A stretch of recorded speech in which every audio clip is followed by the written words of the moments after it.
All set to go for Tri-City Dust Devils baseball. Live from Geesa Stadium, we greet you. Doug Taylor saying hello again, or for the first time here on Valley Sports Live, MLB TV, the MILB app, and DustDevilsBaseball.com. As Tri-City hosts the Everett AquaSox in Game 3 of a 6-game series. Everett's won the first 2 games. The AquaSox so far 13-10 in their 2026 regular season and Northwest League first half schedule. The Dust Devils 12-11 coming into the night. Third baseman Carter Deriggi will be the leadoff man, taking on the right-hander out of South Milwaukee, Wisconsin, Nate Snead. First pitch from the righty. Fastball taken high. We're underway at 6:30. We'll get you an official weather reading from Tri-Cities Airport down the road, but it is a gorgeous night here in the Mid-Columbia. 1-0 the count to Deriggi, the pitch from Snead. Grounder, first base side, up the line, foul. Fielded by Ryan Nicholson. It'll be strike one. Nate Snead so far in the year, 0-3 with a 5.84 ERA. This is his 4th start, so 3 decisions, all losses. 12 1/3 innings, 8 runs earned on 16 hits, 4 walks, a hit batter, 15 strikeouts, so a 3-to-1 strikeout to free pass ratio. Northwest League hitters, though, have hit .308 against him. He's looking to bring that average down tonight, the 1-1. Slider and a Buta there for strike 2. Richie Arredondo is the home plate umpire tonight. Sam Harris on the bases. Carter Deriggi so far in the year, a .271 clip, a homer and 5 RBI with 4 doubles. The 1-2. Fastball, swing and a miss, strike 3. That moving away from Deriggi, and he's cut down to begin the evening. And that brings center fielder Carlos Jimenez to the plate. That fastball with some drop at 97.5 miles an hour, according to our friends at TrackMan. So one out, the base is clear. Top of the first inning. Tri-City and Everett just underway. First pitch to Jimenez. It's a little high and outside. 1-0. The Dust Devils outfield. Gage Harrelson is the left fielder for his 2nd straight night. Jorge Ruiz, the center fielder, giving Anthony School the night off. Randy DeJesus, the right fielder, the 1-0. That foul to the first base side of the plate to even the count at a ball and a strike. The infield, Caleb Bartolero, the third baseman this evening. Capri Ortiz is at shortstop. Kevin Brueggemann, the second baseman. Ryan Nicholson at first, and Peter Burns catching behind home plate, the 1-1. At a curve, and just low. 2 balls and a strike.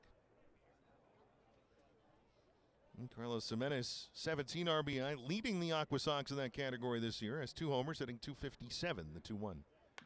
Jimenez in the air to left. Gage Harrelson going out near the warning track, and just a bit shy of it, he'll reach up and make the catch. 4 out number 2.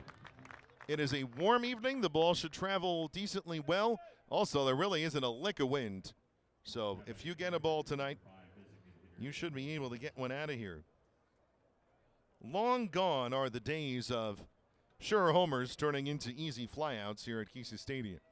2 outs, the base is empty. Dust Devils and AquaSox scoreless, top of the first. And Felton Celestin, the designated hitter up first pitch, is fouled at the plate for strike 1. That one getting a piece of the catcher, Peter Burns. He will try to walk that off, and Richie Arredondo will give him a moment to regather. An occupational hazard for the catcher. No others suffer in this way. Has no balls and a strike, the count to Celestin, hitting .274 in game number 21. Homer and 13 RBI, the pitch. Breaking ball, it's there, a curve. Upper outside edge for strike 2. Again, Snead, his last time out, 4 2/3 innings, gave up just 1 run, struck out 5, looked good, but the Dust Devils unable to tie or take the lead in that game, so he took the loss, the 0-2. Breaking ball, check swing, did he offer? Yes, he did. Peter Burns applying the tag. 2 strikeouts for Nate Snead in a 1-2-3 first inning. Zeros down the book column. We're underway at Geesa Stadium with the score. The Everett AquaSox 0, the Tri-City Dust Devils coming to bat.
Nate Snead, a 1-2-3 top of the first inning on just 11 pitches. And so the Tri-City Dust Devils will get their first at-bat of the night as we move to the bottom of the first inning with they and the Everett AquaSox scoreless. Right-hander Chase Santala out of Tampa, Florida, getting the start this evening. It is only his second professional start. Served the first couple of years of his pro career in the Miami Marlins organization, so did not leave the state of Florida, going from college to the pros, really from high school to college to the pros, from Tampa to Orlando. He played collegiately at the University of Central Florida with Dust Devil alum Najir Victor. Now all the way across the country diagonally in the Northwest League, taking the Giza Stadium mound for the first time. And the first man he faces is the right-hand hitting third baseman Caleb Bartolero. First pitch from Santala. And a swing and a miss. 0-1. Santala 2-0 with an ERA of 5.40. One of those wins, though, against the Dust Devils in their series 3 weeks back at Everett Memorial Stadium. Caleb Bartolero hitting 195. This is 14th game of the year. Again, small sample sizes. The 0-1 taken low. A ball and a strike. Homer and 3 RBI and a double. And for the Georgian, the state that is, not the country, but played collegiately in Troy, Alabama. The 1-1. Bartolero, a 2-hop chop out to second, fielded by Axel Sanchez. His throw to first is in time for the first out of the bottom of the first inning. That'll bring shortstop Capri Ortiz to the plate. 1 out, bottom of the first inning. No score. Tri-City and Everett. Base is empty. The Everett defense, the outfield, Curtis Washington Jr. in left field, Carlos Jimenez the center fielder, Anthony D'Onofrio in right field. The infield, Carter DeRiggi at third base, Austin St. Laurent the shortstop tonight, Axel Sanchez at second, Brandon Ike at first, and Matthew Ellis catching the pitch. Ortiz, little flip, shallow right center. Sanchez going out, coming into the run, D'Onofrio, and he makes an outstanding catch. Reaching out at turf level and taking a blue pin away from Capri Ortiz on the run. Very fine play from the right fielder. 2 outs here in the bottom of the first.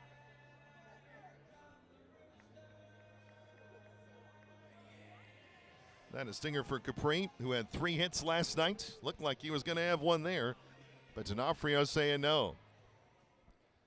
Matt Cooney, designated hitter tonight, standing in. First pitch. Santala with a fastball that's there for strike 1. 90 miles an hour on the nose. The Santala cutter, it's listed as, finding the outside edge. Matt Cooney hitting .306, a homer and 11 RBI on the year. The 0-1. Another fastball. It's there again for strike 2. That one further on the outside corner.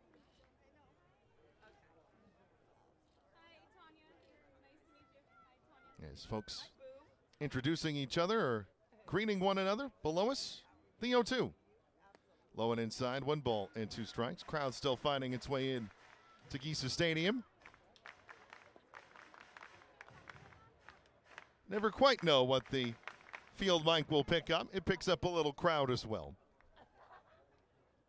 1-2, the count to Matt. Ryan Nicholson, the first baseman, waiting on deck, hoping to get a chance here in the bottom of the first. It's the infield shifting to play Kootenai to pull. Outfield also that way a bit. The 1-2. Kootenai, line drive hit well to right. D'Onofrio going back, hits over his head at the base of the fence. Kootenai rounding first, heading for second. Throw close, but not in time. It's a 2-out double for Matt Kootenai. He had an RBI double in the first inning last night. He picks up another double.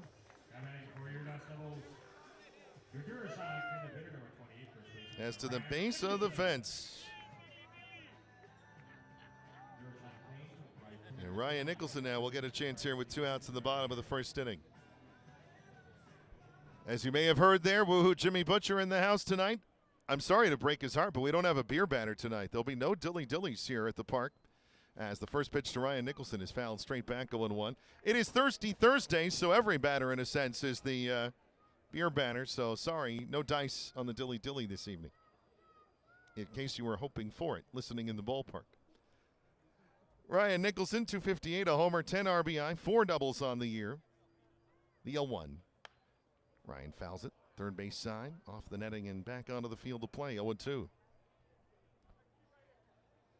19th game for Ryan.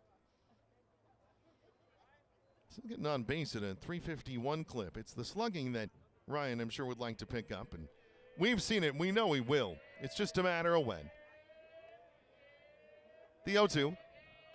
That's low and inside. 1 ball and 2 strikes. And this is a planned bullpen day for the Everett AquaSox. That due to the fact that Jacob Denner, left-handed starter, has found his way to the 7-day injured list. That move being made today.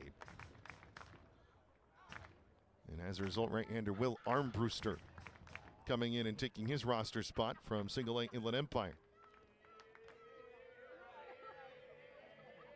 The 1-2 outside.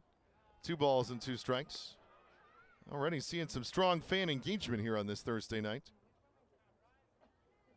Trying to rally the Dust Devils to their first win of the week after Everett has taken the first 2. Centala working the third base side of the rubber set. The 2-2. Nicholson grounds it foul. It'll stay 2 balls and 2 strikes. Foul down the right field line to the warning track of the Tri-City bullpen.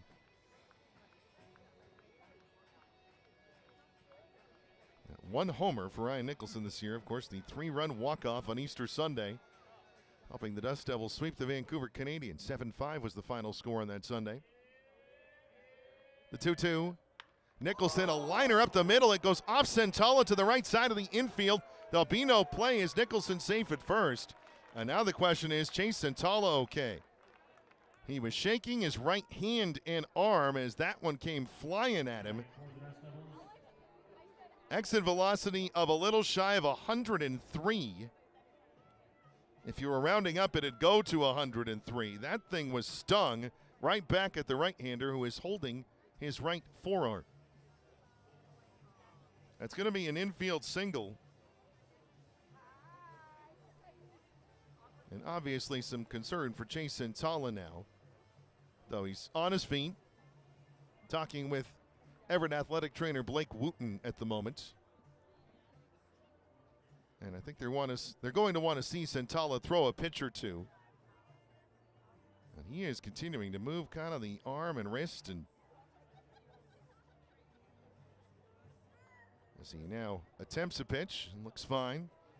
The thing is, usually the adrenaline early on can kind of carry you through for a little bit after you get hit like that. But then once that wears off, that's when the pain really starts to set in. But Centala says he's ready to go. And Blake Wooten and manager Ryan Scott will make their way back to the dugout. So good to see that Centala will continue on. Again, 103 off the bat. Nicholson absolutely stung that off the right arm of Chase Centala.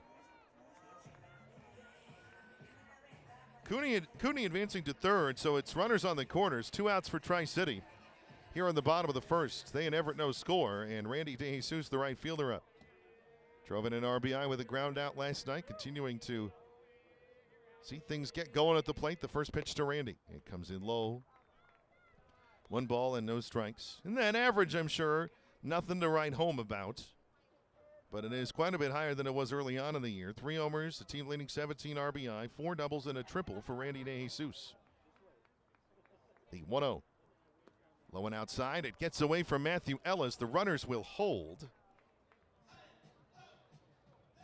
So I'm not sure if Nicholson saw initially how far that had gotten away from Matthew Ellis.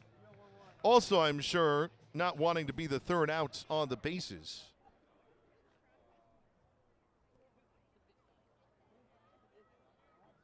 So the count 2 balls and no strikes. We'll see if Randy gets something to hit here.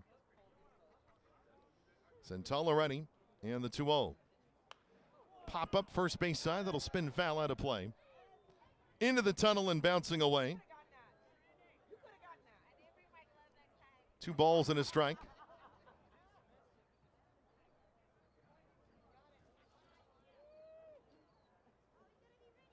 As the righty sets in the pitch.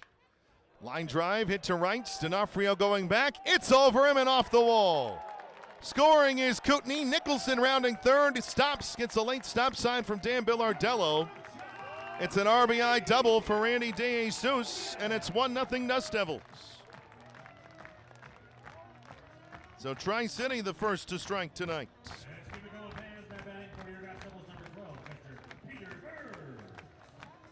That'll bring Peter Burns to the plate.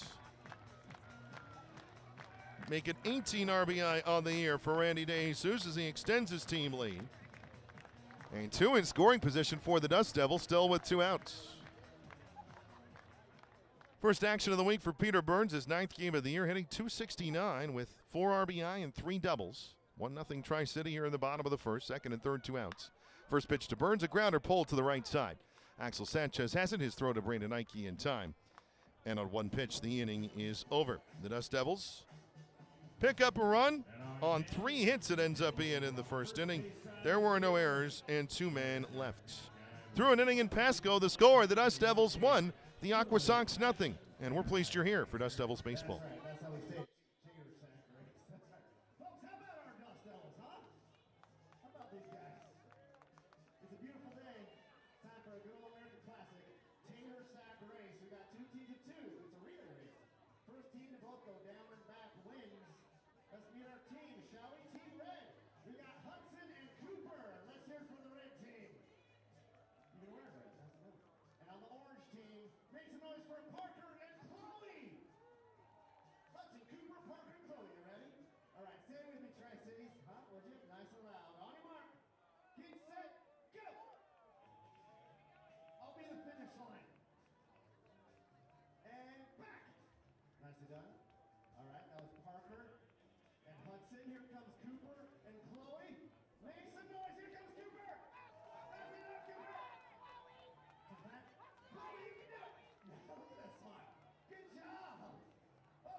The Dust Devils won, the AquaSox 0 through an inning here at Giesa Stadium, and so it's the second inning. That's how the sport works.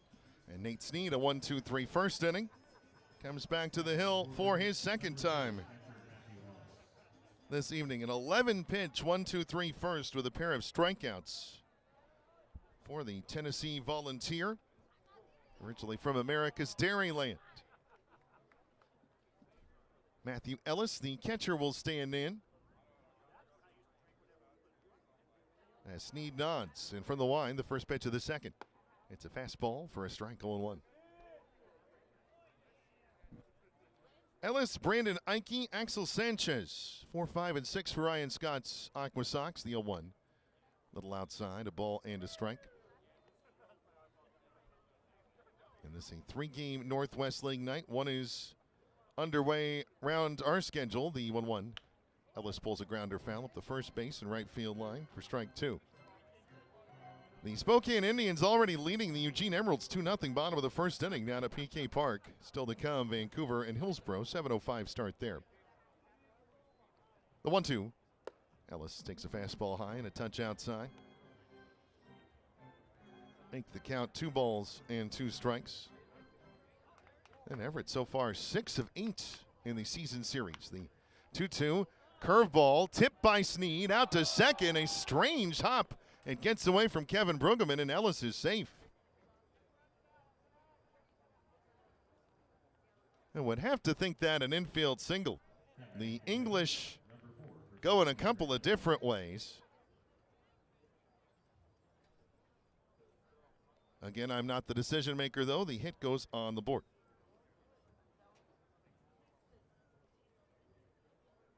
Infield hit, it goes off the pitcher and the second baseman. And Ellis aboard. Brandon Ike takes a fastball for a strike, 0-1.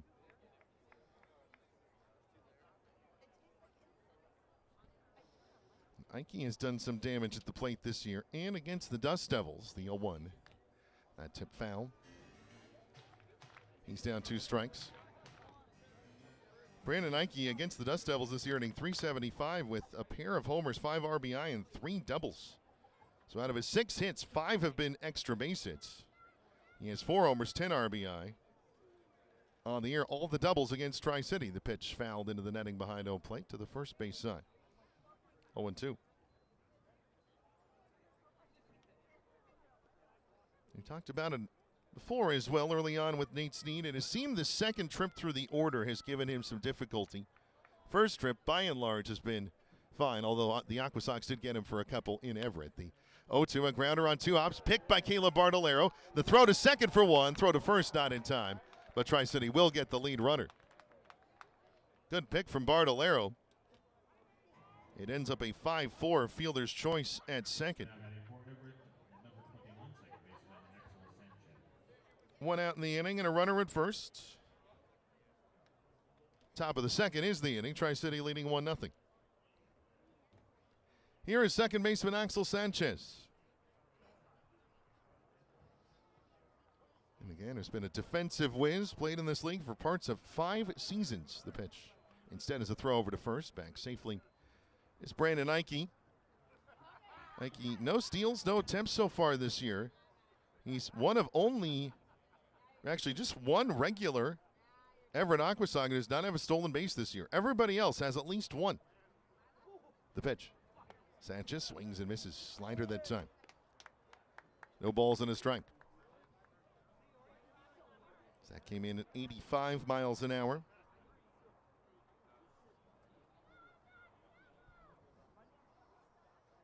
As Snead comes set, the 0-1. Another breaking ball, another swing and a miss. That was a curve that time, 0-2.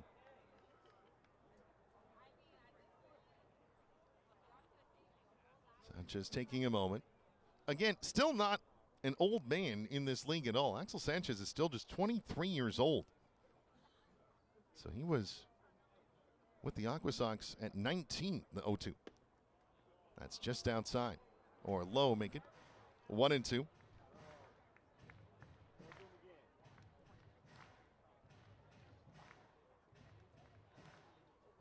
Ike retakes his lead off of first. Not a long one, the pitch. Grounder to the right side. Brueggemann to second for 1. Throw to first. In time. Double play. They got him. It was close, but they turn it. 4-6-3. Brueggemann, Ortiz, and Nicholson. The twin killing ends the inning. No runs, a hit, no errors, nobody left. Through an inning and a half. Tri-City 1, Everett nothing. This is Dust Devils baseball.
Dust Devils 1, AquaSox nothing.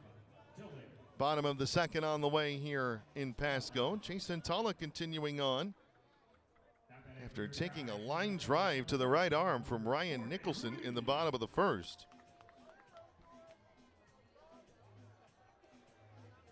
So Santala soldiering on here with Jorge Ruiz, the center fielder, standing in. First to face him in the second. Left fielder Gage Harrelson, second baseman Kevin Brueggemann to follow. And Santala working from the stretch. Delivers the first pitch of the bottom of the second. It's outside, 1-0. Fastball at 93, moving away from Jorge Ruiz.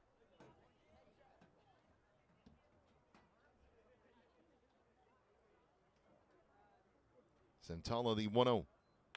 Off the end of the bat, past the third baseman Carter Duregi and into left field. Hit sharply, took an interesting hop. We'll see how it is assigned. It is given as a hit.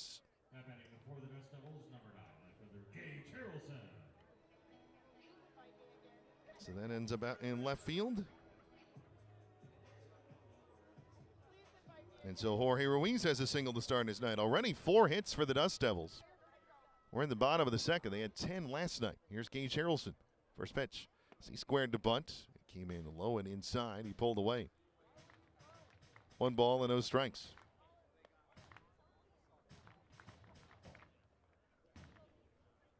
So Harrelson, an RBI single in last night's game, and he's been good for the Dust Devils at the plate, getting a second straight start in left field.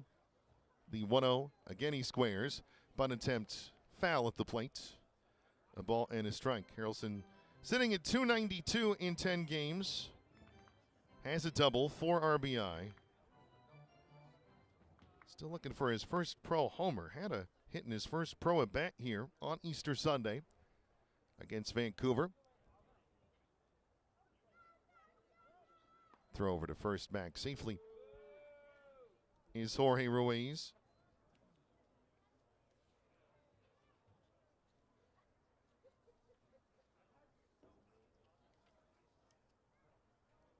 Santala ready. Decent lead for Ruiz over at first. The pitch. Harrelson was again square. He pulls back. It misses high. 2 balls and a strike. Harrelson had RBIs, in fact, in his first 2 plate appearances. A single and a fielder's choice on that Sunday in his first pro game. The pitch. Delayed steal. Ruiz heading for second. The throw is high. Ruiz is in there. Kind of a galloping secondary lead, and then Ruiz took off. He has his second stolen base of the year.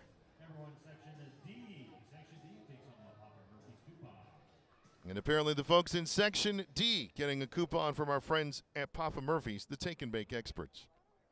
3-1 the count to Harrelson. The pitch. Gage, topper, right side of the infield, could be trouble.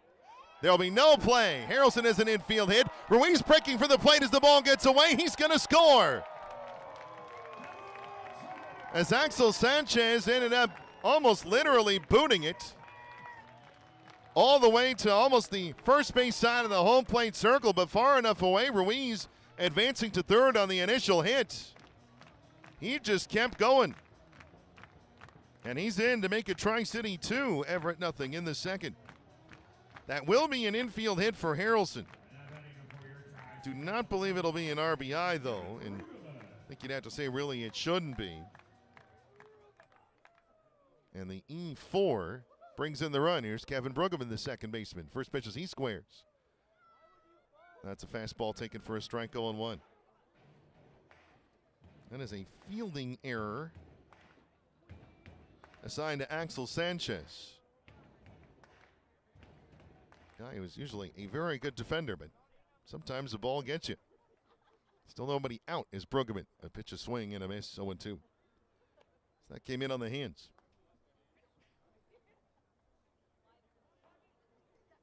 And Kevin in a bit of a slump to start the year, though he has driven in a couple. He is 1 for his first 23 at the plate. The 0-2. It's taken low, 1 ball and 2 strikes. And we've seen Kevin perform decently well here at this level. As his pro career starting in 2023, a little bit of it with the Dust Devils. He had .294 in 7 games with a double and 3 runs driven in. The pitch, runner goes. Fastball high, throw down to second. Harrelson's in trouble and he's out. So he is cut down. It was Sanchez, so caught stealing 2-4 is Harrelson. Count is even at 2 balls and 2 strikes to Kevin Brueggemann as the pitch missed. But Harrelson is retired, now and out on the board. The 2-2. Low. Count full 3-2. All of 2024 for Kevin here. 73 games, 3 homers, 27 RBI at .242, stole 15 bases. Last year, 90 games for Inland Empire, ended up their starting first baseman by the end of the year. The 3-2. Brueggemann, line drive, caught by a leaping Austin St. Laurent at shortstop. Again, we're talking about unlucky there. Just because somebody's now 1 for 24 on the year doesn't mean they haven't hit the ball hard. That was an absolute laser, but St. Laurent making a very good play to take the hit away. 2 outs in the second.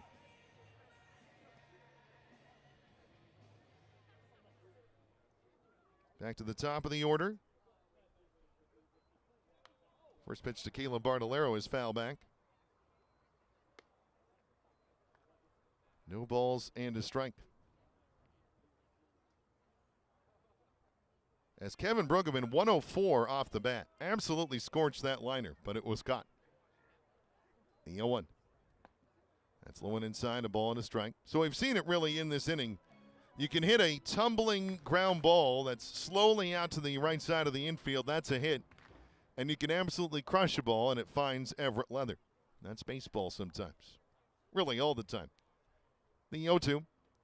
Bartolero takes it low and outside. Slider missing, 1-2. Caleb, his first time up, grounded out to second. Dust Devils have scored in each of their first 2 at-bats. It's a good pace so far. The 1-2. Bartolero fouls it in the air, first base side. Back to the concourse.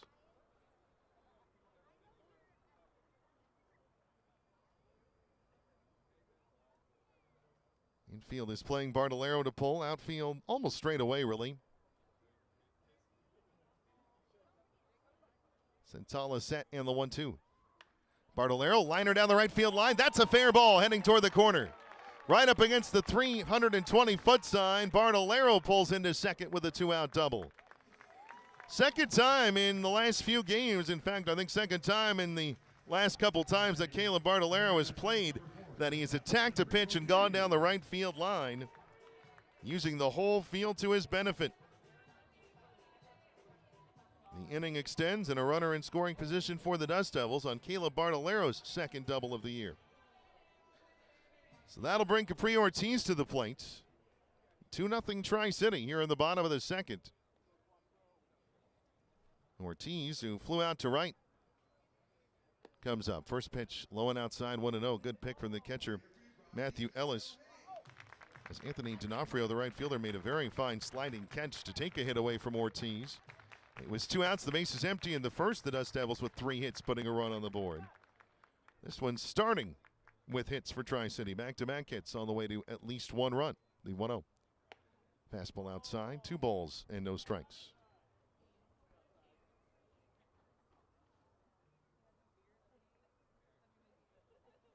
So Ortiz in the proverbial hitter's count. Looking for his first homer of the year. Looking to get Caleb Bartolero home however he can. The 2-0. That tip foul. 2 balls and a strike. Talked about it earlier in the year. Okay, I should say Capri Ortiz, no longer a switch hitter. Came to the Dust Devils last year as such. Hit 5 homers, 4 of them from the left-hand side. Only 1 as a righty. That was at Spokane in the summer. The 2-1. Ortiz, hard grounded to short. Bartolero has to hop over it and does. Fielded, though, cleanly by Austin St. Laurent. And his throw to first is in time for the outs. And the inning is over. But the Dust Devils with a run on 3 hits as it was in the first inning. There was an error, and in the end, 1 man is left. Through 2, the Dust Devils 2, the AquaSox nothing, and this Tri-City Dust Devils baseball.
We're to the third inning. Tonight at Geisa Stadium, the score of the Tri-City Dust Devils 2, the Everett AquaSox 0. Doug Taylor saying hello again from the press box just above the seating bowl here at this stadium. Opened in 1995. 94 maybe. Memory faltering slightly. Anthony Joffrey, the right fielder, stands in. As he takes on right-hander Nate Snead, who's faced the minimum so far, so the 7-8-9 coming up. As the pitch from Snead. Outside, 1-0. Shortstop Austin St. Laurent will be the 8-man. Curtis Washington Jr., the left fielder, bats ninth, so both will see time at the plate this inning. The 1-0. That's a little low. No, beg your pardon. Catches the lower edge of the zone. Ball and a strike.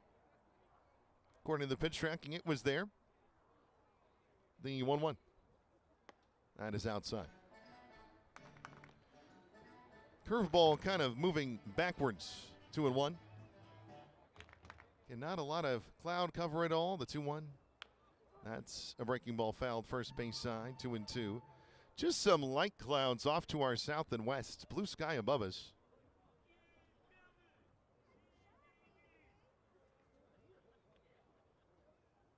As Snead winds and the 2-2.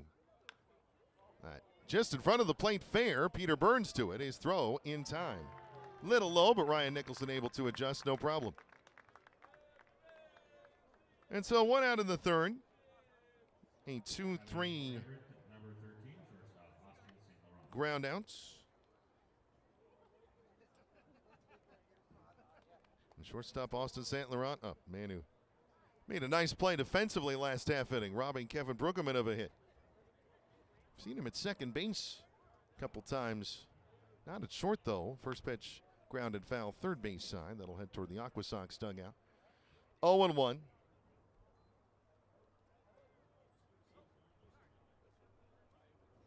So we'll get you a Northwest League update. We already kind of have, though, and Hillsborough and Vancouver just getting underway. The 0-1, a swing and a miss. Slider. Nate Snead up, no balls and 2 strikes on Austin St. Laurent. Working quickly, the righty fires. Fastball, it's there, strike 3. Upper outside edge. Nate Snead painting the black for a strikeout. 2 outs in the third. It's his third strikeout of the evening. And that will bring Curtis Washington Jr. to the plate. St. Laurent was hitting 159 coming into that at bat. It's a touch lower now. Here is Washington Jr. First pitch, Snead. Slider in for strike 1. Washington Jr. hitting .082 in 16 games, has 2 homers and 10 RBI. One of those homers against the Dust Devils. The 0-1. Hit sharply on a hop. It's off the glove of Caleb Bartolero and out into left field. Washington Jr. hesitates at first, now heads for second. Throw to second, not in time. He'll end up with a double. As that one ate up Caleb Bartolero. That one was just hit on an absolute string. Exit velo near 102. Don't want to give you all of that. But the average major league hit, exit velo wise, is in the mid to upper 90s. So if you're in triple digits, you've hit a ball hard. And that is the case for Washington Jr. there. And so a man with good speed and scoring position. 2 outs in the third, 2-0 Tri-City. First pitch to Carter DeRiggi outside, 1-0. That is the first non-home run extra base hit for Curtis Washington Jr. this year.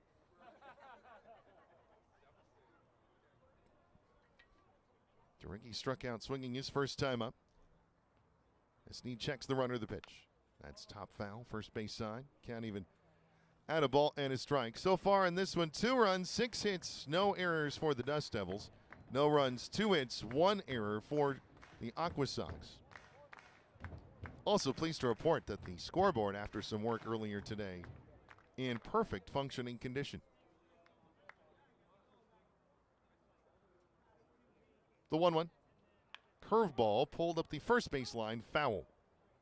Rolling out toward the mound in the Tri-City bullpen. Max Gig with a nice kick save, sending that over to his teammates.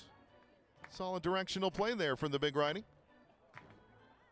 1 ball and 2 strikes to Derigi. You mentioned Cherry Hills Village, Colorado. That's on the south side of Denver. A little different look from the Cherry Hills region. The 1-2 foul, so the count stays where it is.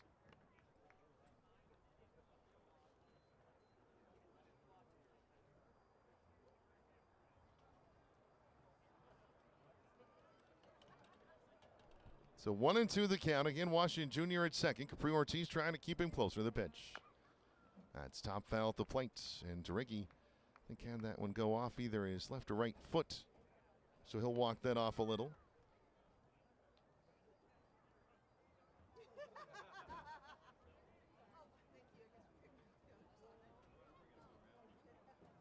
Again, 1-2 the count. Lights are on. It'll still be a bit, though. The pitch. It's low and inside. 2 balls and 2 strikes.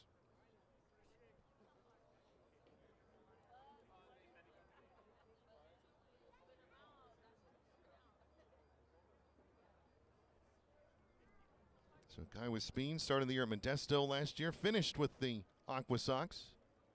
First full year at the level, the 2-2. Curveball. A little high and outside. And the count full 3-2.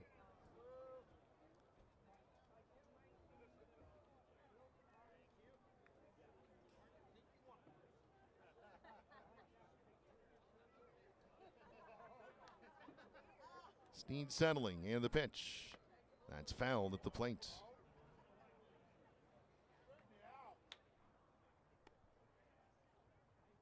And you have Cherry Hills Village, you have Cherry Creek. It's all kind of southeastern Denver, near the University of Denver.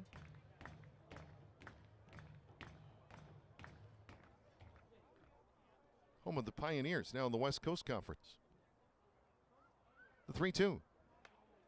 Third base side, that's foul. Derigi and Snead really battling here. This will be pitch number 10 coming up.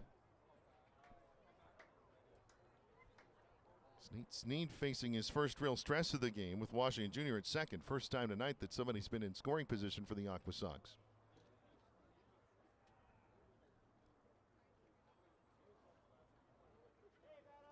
The 3-2.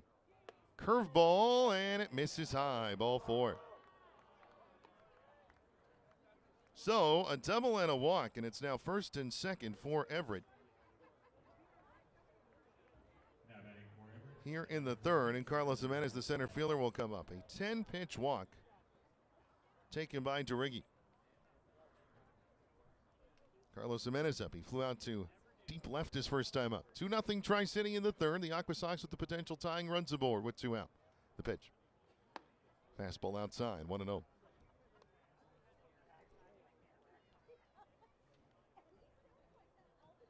So Spokane 3, Eugene nothing. Bottom of the third at PK Park.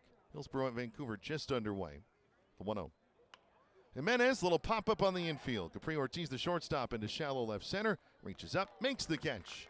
And the inning is over. So despite the 2 base runners, no harm done here in the third. No runs, a hit, no errors, 2 are left. And through 2.5. The score, the Dust Devils 2, the AquaSox nothing. This is Tri-City Dust Devils baseball.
Matt Cooney will lead things off for the Tri-City Dust Devils, beginning the bottom of the third inning.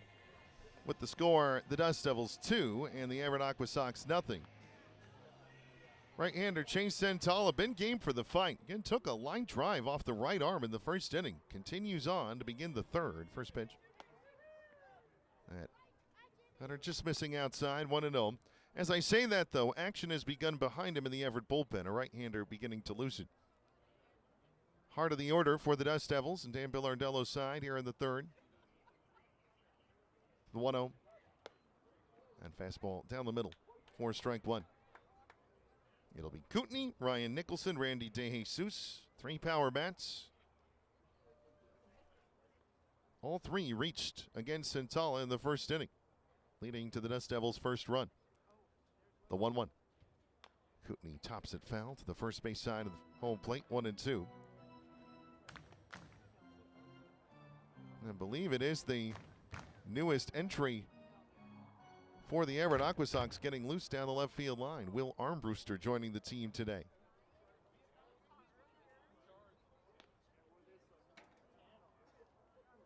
The 1-2. Kootenai fouls it into the netting. So the count stays where it is. I'm not 100% sure on that, but with still some sunlight, think I'm reading 37, the jersey on the back. Again, we saw Spencer Packard wear that number, rehabbing a couple days ago. Apparently no longer with the club. The 1-2. Slider low, 2 balls and 2 strikes. That is, we haven't seen him. He hasn't played since that Tuesday. Maybe he's still here. I don't know. Could just be enjoying a couple days in the Tri-Cities. He continues on the mend. The 2-2. It's inside and the count full. 3 balls and 2 strikes. Santala nearing 50 pitches. Many times pitch counts in these sort of bullpen game situations, or really at the start of the year period for starters, it's either innings or number of pitches. The 3-2. Swing and a miss, strike 3. Santala gets it by Kootenai. So Chase Santala with a strikeout, his first of the night. And Ryan Nicholson, the first baseman, will step in. An infield hit for him in the first. Dust Devils 2, AquaSox 0. No one on, 1 out, bottom of the third.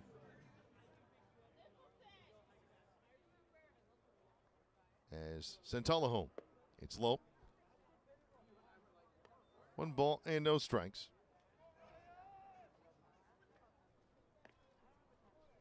Ryan been steady at this position, though. Finished the year last year at AA Rocket City. The 1-0. Nicholson, high pop-up. Left side, maybe shallow left field.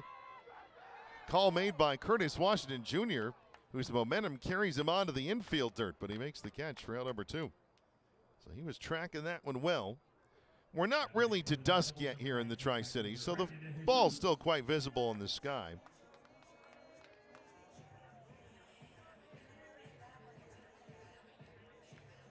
And with 2 outs, the bases clear, right fielder Randy DeJesus coming up. 2-0 Dust Devils. No one on, 2 outs now in the third.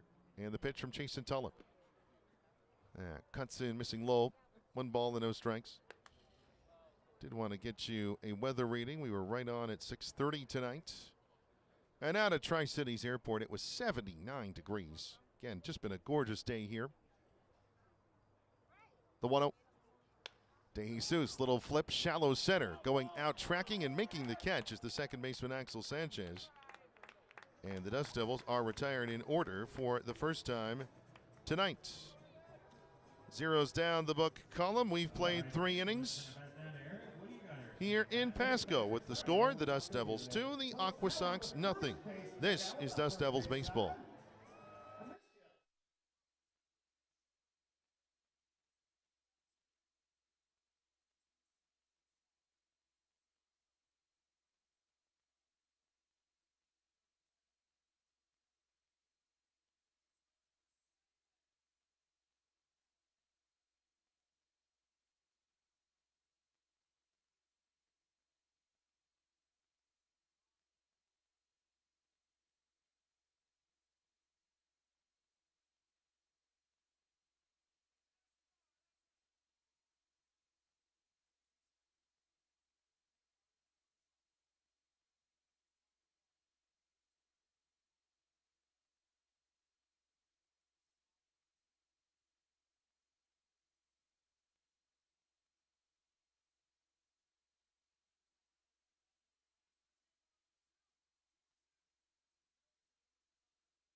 Nate Sneed coming back out for the fourth inning with the Tri-City starter, working with a 2-0 lead over the Everett AquaSox.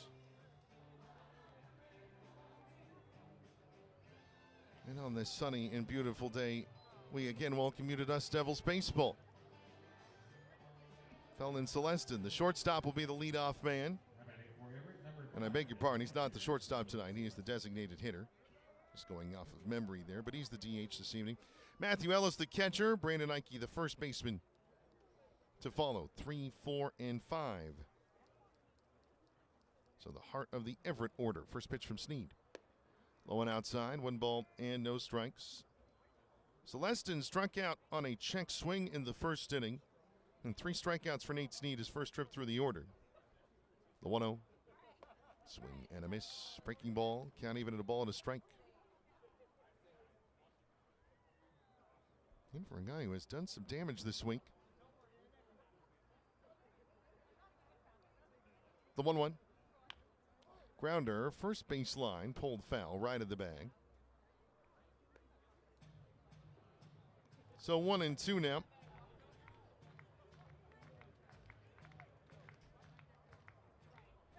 We talked about it in our Dust Devils Daily. These teams high scoring in late innings. The 1-2, breaking ball missing. 2 balls and 2 strikes. The AquaSox with the most runs of any team in the Northwest League in the 7th inning or later, including extra innings, the 2-2. Curveball fouled straight back. So we'll do it again, 2-2. Everett with 56 runs, 7th inning or later. Tri-City tied with Vancouver for second in the league with 45. The 2-2. Ooh, that was close. That slider missing. Count full now. And the 3-2. Celestin, soft grounder off the end of the bat to the right side. Kevin Brueggemann gets to it. His throw to first in time, 1 out.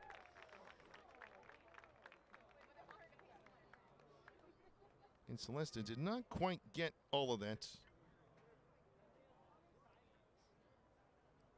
And so he is now 0 for 2 on the evening. And that'll bring up the catcher, Matthew Ellis. Again, 1 out of the 4th. Tri-City leading 2-0. The base is empty. First pitch to Ellis. Fastball just outside, 1-0. Ellis' single was an infield hit that went off the pitcher and the second baseman. Wicked spin, the 1-0. Slider misses just high and maybe a touch outside, 2-0. And Ellis, big 2-run homer last night in the 9th inning, took an 8-7 game to a 10-7 game, and that's how it would end. In favor of Everett, the pitch. Fastball, just low. So Sneed hasn't missed by much with his first 3 pitches to Ellis, but he has missed. As the righty deals the 3-0. That's inside, a 4-pitch walk. So Ellis aboard a second time. He'll make his way down to first, and Brandon Ike will come to the plate. The right-hand inning first baseman grounded into a fielder's choice his first time up. Dust Devils would take another double play opportunity here, leading Everett 2-0 with a man on, 1 out, top of the 4th. Middle infield, a double play depth, really the whole infield, the pitch. Ike takes it, misses low. 1 ball and no strikes. And time called as Peter Burns, the catcher, going to go out and have a word with the starter for the Dust Devils. Again, looking for his first pro win.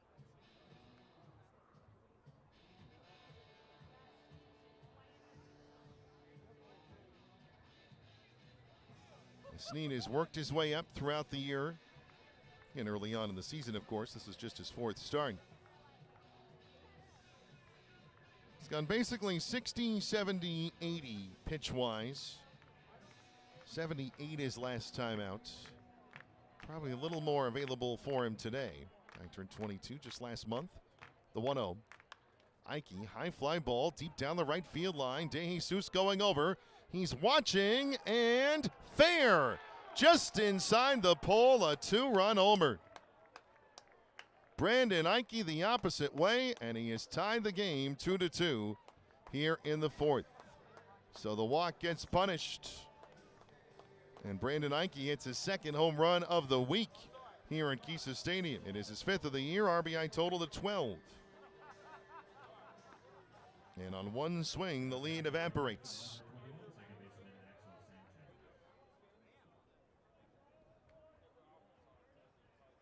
It was a high drive deep down the right field line. Question was whether or not it stayed fair. It did. As Axel Sanchez, the second baseman, takes a fastball for a strike 0-1. Certainly a bit of a tonal shift in the crowd, though, as the next delivery from Snead misses a ball and a strike. Sanchez grounded into a 4-6-3 double play his first time up as the next delivery in for strike 2. Snead working with some pace after the homer. It's the righty sets the 1-2. It's high, 2 balls and 2 strikes. That is the first home run given up by Nate Snead in his pro career, the 2-2. Fastball, it's there, strike 3. That one beautifully placed outside corner. Not a lot Axel Sanchez could do about that. He is the 4th strikeout victim of the night. 2 outs, the base is empty. Tri-City and Everett in a 2-2 tie. And Anthony D'Onofrio, the right fielder, will stand in. Grounded out just in front of the plate his first time up. First pitch, swing and a miss. And a slider diving low, 0-1.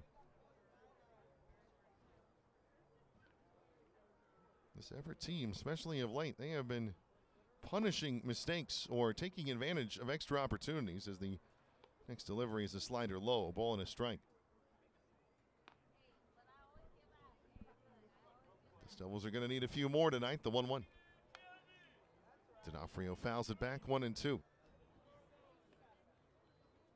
And it has been right-hander Will Armbruster who has been throwing in the bullpen. He looks to be ready to go. The 1-2. Swing and a miss, strike 3. Snead a fastball, back-to-back strikeouts, and he brings the top of the 4th to a close. But Brandon Ike, a 2-run homer for the AquaSox, has tied the game. 2 runs a hit, no errors, and nobody left. And through 3.5, we are even. The score, the Dust Devils 2, the AquaSox 2. This is Dust Devils baseball.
We go to the bottom of the 4th inning with the score of the Tri-City Dust Devils 2, the Everett AquaSox 2, and the night over for right-hander Chase Sentala. He goes 3 innings, giving up 2 runs on 6 hits, no walks, a strikeout. 52 pitches, 31 of them for strikes. And the 2-run homer by Brandon Ike in the top of this inning, handing him a no decision. And with that, Will Armbruster makes his Everett AquaSox debut. 6'6" right-hander. First man he faces is Peter Burns, the catcher. First pitch. comes in high. 1 ball and no strikes. Armbruster, Arbruester.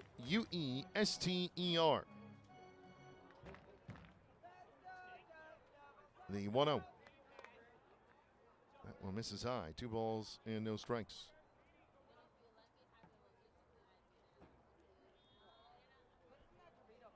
Armbruster, German for a man who shoots crossbows in the Army or makes them, the 2-0. That catches the inside edge to the lefty. 2 balls and a strike. So somebody whose family ancestry has armaments involved, and he uses his arm to try to get folks out. Seems like it works, the 2-1. Peter Burns, soft grounder, left side, picked by the shortstop, Austin St. Laurent. Throw to first in the dirt, but Brandon Ike able to grab it. Burns is retired. 1 out in the 4th, and Peter Burns 0 for 2.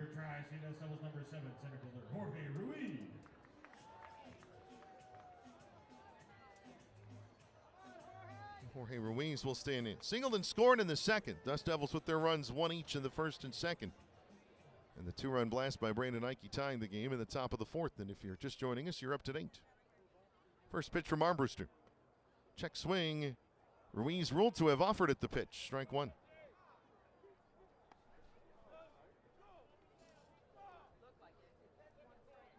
It was a single grounded through the left side.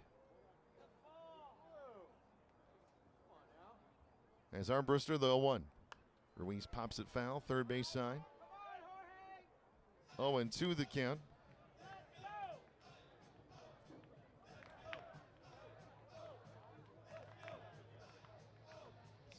Armbruster from Sammamish, Washington. So a Washingtonian on the Everett roster.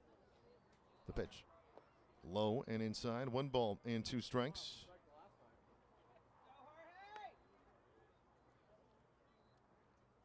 He's born in Bellevue, played at Eastside Catholic High School in Sammamish. The 1-2. Ruiz rips one foul, a little early on the offering there. Count stays a ball and 2 strikes. Played collegiately New Mexico, then Arizona State, then independent league ball before finding his way to the Twins system. They let him go. The Mariners signed him, and now he's here. The 1-2. That one spinning foul. As Ruiz hit that straight into the right-hand batter's box, and it just spun sideways there.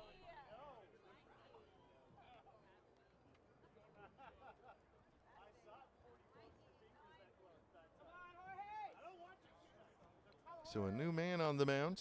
These folks will not have seen him really at any level. The 1-2. Swing and a miss, strike 3. That was a changeup. Moving away from the lefty, Ruiz goes after it. 2 outs in the 4th. First strikeout for Will Armbruster in Everett colors. Left fielder Gage Harrelson will stand in. A 2-2 tie. The base is empty. 2 outs, bottom of the 4th. First pitch. Fastball. Outside corner, 0-1. 6 games at Inland Empire for making his way here today. Arrived this afternoon, we're told. The 0-1. Check swing to the offer. No, says Sam Harris, the base umpire. A ball and a strike.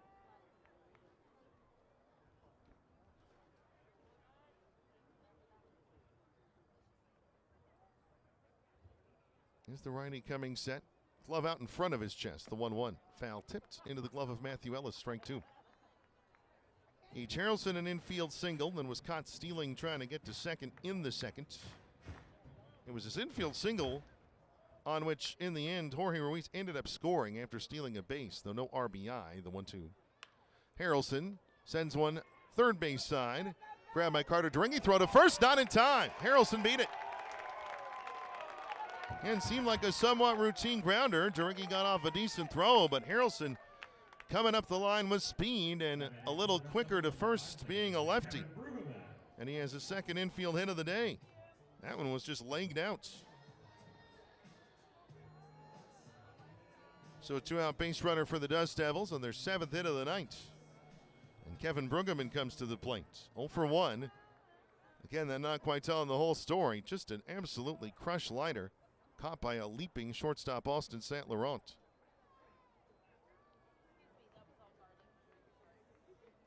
And the Dust Devils 2, the AquaSox 2. Harrelson at first. Getting caught stealing his first time. Would he dare try again? First pitch. Brueggemann takes it low. 1-0.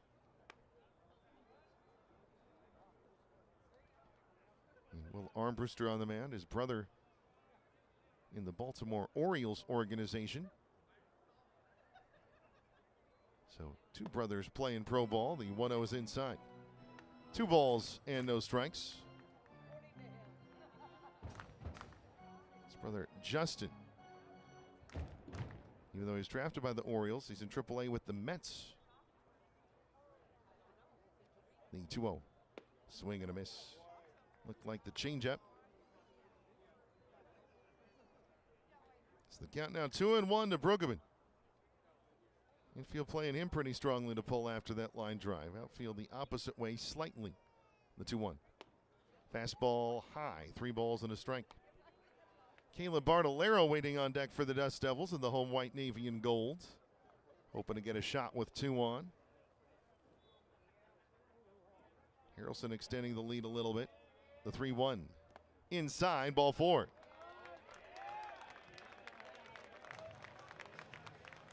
So Kevin Brueggemann draws a walk. And it's first and second with good speed on the bases now. 2 outs here in the bottom of the 4th.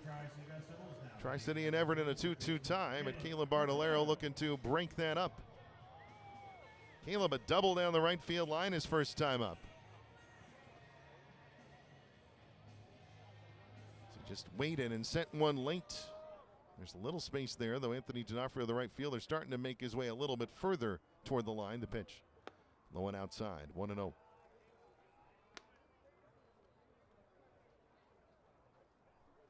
Don't know if Armbruster has family here at the game tonight. Not that far a drive.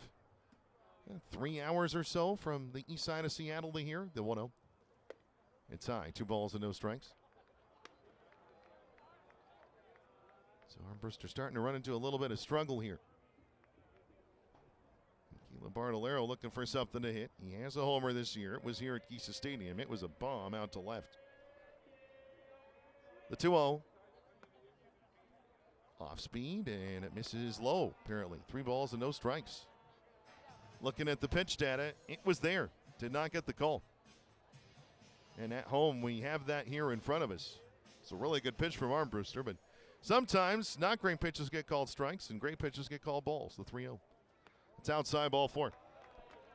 So after the first 2 retired, the next 3 reach. The bases loaded for the Dust Devils with 2 outs in the 4th. And shortstop Capri Ortiz will come up. Before he does, though, pitching coach Brian Paul will come to the mound.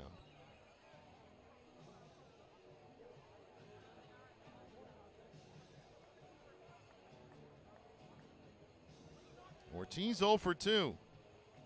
Flew out to right. Grounded out to short. The fly out to right. Anthony D'Onofrio made a sliding catch, robbing him of a hit. That was another inning, though, that saw the Dust Devils, with the bases empty and 2 out, put together a rally and score a run. They're trying to do the same here in the 4th.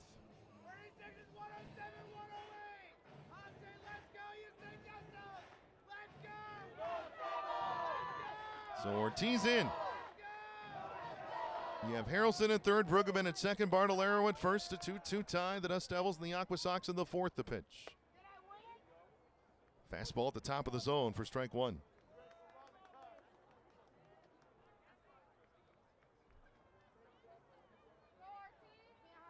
Capri looking to find a hole. Give the Dust Devils the lead back. The pitch. Swing and a miss. Slider moving away, and Ortiz goes after it. Armbruster ahead, no balls and 2 strikes. Infield again playing to pull, so there is a bit of a hole to the right side. Biggest hole in the infield right now is basically up the middle. If you get it past Armbruster to the left side as we see it of second, it should get through the pitch. Ortiz, fly ball to center. Going back, Carlos Jimenez on the run, still reaching, he can't get it. That'll play to all three. Brueggemann home, Bartolero, and there is Ortiz in the third with a bases-clearing triple. 5-2 Tri-City. That one just kept going and going. I thought Jimenez was going to ultimately get under it, but he did not. Center fielder with good speed, but Ortiz hitting a liner to center that got past him. And the two-out rally cashed in completely. Tri-City leads by 3 on one swing.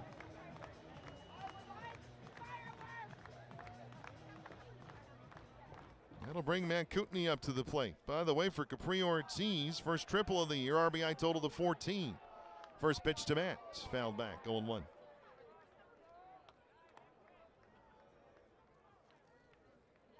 That one just kept going and just eluded the center fielder, Carlos Jimenez. The pitch. Kootenai into right center.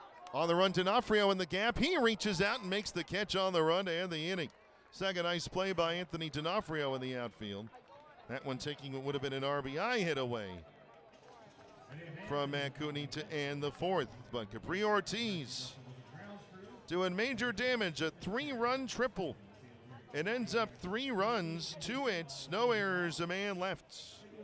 And through 4, the score now, Tri-City 5, Everett 2. This is Dust Devils baseball.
Dust Devils 5, AquaSox 2 our score. Moving to the 5th inning now at Giesa Stadium, and Nate Sneed via the 3-run triple by Capri Ortiz, an opportunity to get 3 outs and potentially be in line for his first professional win. He'll take on a tough Everett lineup, though, beginning with the shortstop Austin St. Laurent beginning this 5th inning. Curtis Washington Jr. and then Carter Drigge, 8-9-1. Looking to set the table for the big boppers of the AquaSox order. First pitch to St. Laurent. Fastball inside, 1-0.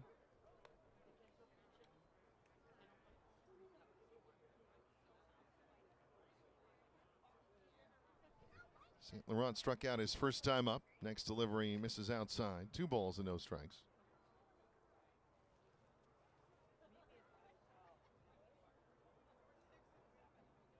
As Sneed ready, he fires. Swing and a miss on the fastball that time. So 2-1 the count. Sneed fires. Another fastball there again. A little bit of groove there as it's 2-2.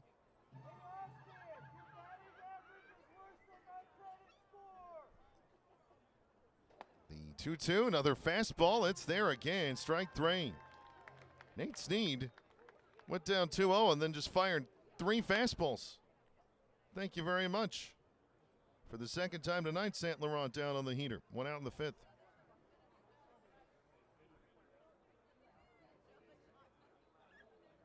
That'll bring Curtis Washington Jr. to the plate.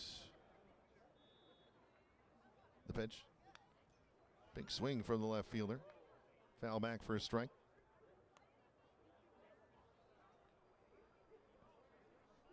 Nate Sneed now 74 pitches, 48 strikes.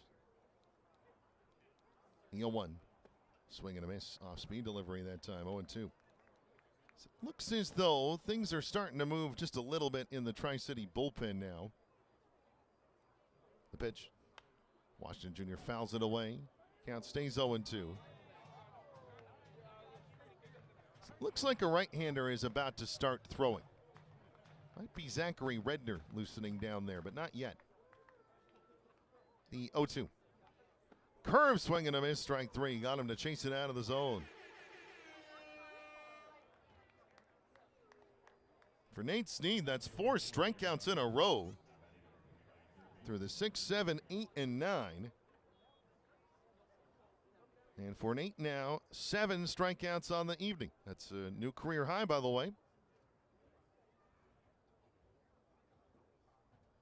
Here's Carter Deriggi. First pitch, a high pop-up foul on the third base side for strike one. Bottom of the third at Rogers Field and Ampey Stadium in Vancouver. No score between the Hillsborough Hops and the Canadians. Spokane leads Eugene 5-4. Top of the fifth at PK Park, the 0-1. Fastball, it's there. Outside corner, strike two as Deriggi kicks at the dirt. Frustrated he ultimately did not offer at that. The 0-2. Deriggi fouls the line drive into the dugout. Hopefully everybody okay down there. That looked like somebody wore it, though. Somebody not in jersey uniform, I think, took that off the right shoulder. They look to be okay. Now maybe perhaps getting some attention down in the dugout. The 0-2 again. Curveball, late swing from Deriggi. He just gets a piece, fouling it back.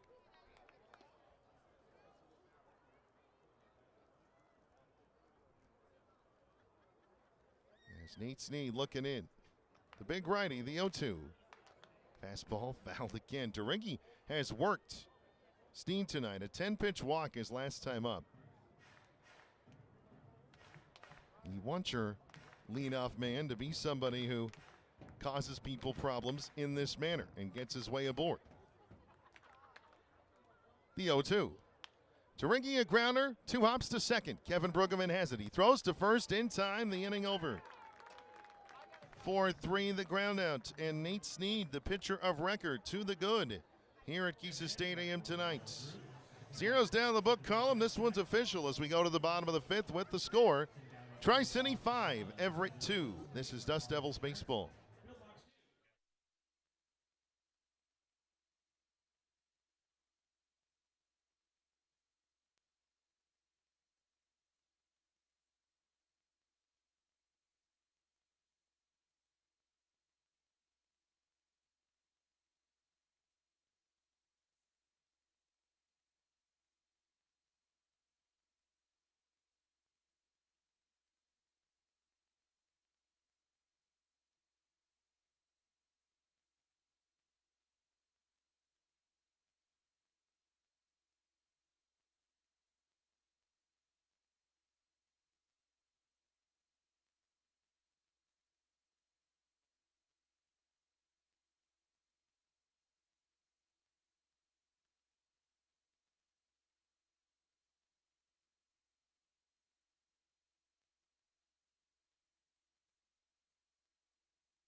To the bottom of the fifth we go at Giesa Stadium. Tri-City 5, Everett 2 the score. And right-hander Will Armbruster returns for a second inning of work. Dust Devils got him for 3 runs, all with 2 outs at the bottom of the fourth. He got the first 2 outs just fine. Then an infield single, 2 walks, and a bases clearing triple by Capri Ortiz. That hit the difference in the ball game right now. Ryan Nicholson, the first baseman, will lead things off for the Dust Devils in the home white, navy, and gold. Randy DeJesus and Peter Burns to follow. First pitch from Armbruster. Inside, 1-0. Kind of an interesting kind of cast in his delivery. So the hitter does not see that ball until late. That obviously to Armbruster's advantage. The 1-0. That's outside. 2 balls and no strikes. As suspected, Zachary Redner beginning to throw now for the Dust Devils down the right field line. Again, Nate Snead through 5 innings. In line for his first pro win as things sit, but a long way to go here, the 2-0. Nicholson, a 2-hopper on the short hop, grabbed by Brandon Ike, the first baseman. Will take it to the bag and retire his counterpart for the first out of the bottom of the 5th. So 3 unassisted down the first base line. Ryan 1 for 3 on the day. That'll bring Randy DeJesus to the plate. It's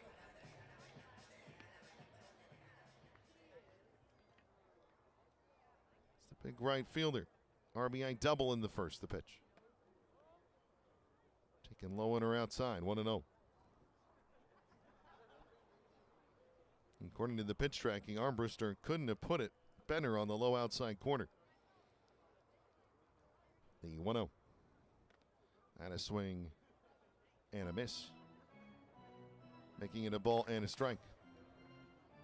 Again, in no way are we offering you that pitch information, by the way, to try to call out the umpire or anything like that.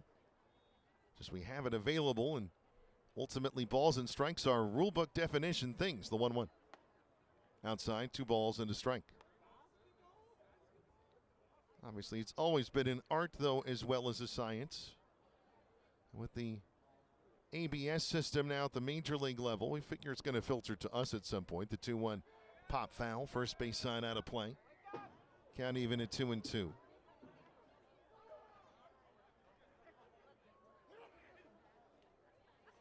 We'll see ultimately if that ABS system as well brings the number of ejections down. Because between that and replay review, you could run out of things about which to argue. The 2-2. DeJesus liner right center. That's down. Another hit for Randy. It's in the gap in right center. He will stop after a long round of first with a single. But Randy DeJesus, a 2 for 3 nights. And a 1-out base runner for the Dust Devils. That'll bring catcher Peter Burns to the plate. And 1 out in the 5th. DeJesus on. 5-2 Dust Devils leading. Tri-City looking for its first victory of the week. As Armbruster nods, first pitch to Burns. It's low and in. 1-0.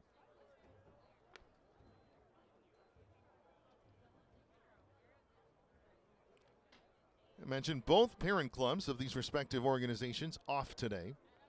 Los Angeles Angels traveling home after a series with the White Sox to host the New York Mets tomorrow night. The 1-0. Swing and a miss. Big cut and a heater from Burns. 1 ball and 1 strike to the pride of Reading, Massachusetts. He has 1 minor league home run in his career. Last year in Eugene. The 1-1. Burns in the air to right center. Coming in on it is the center fielder Carlos Jimenez, and he'll make the catch for out number 2. DeJesus retreating to first, and Peter Burns 0 for 3.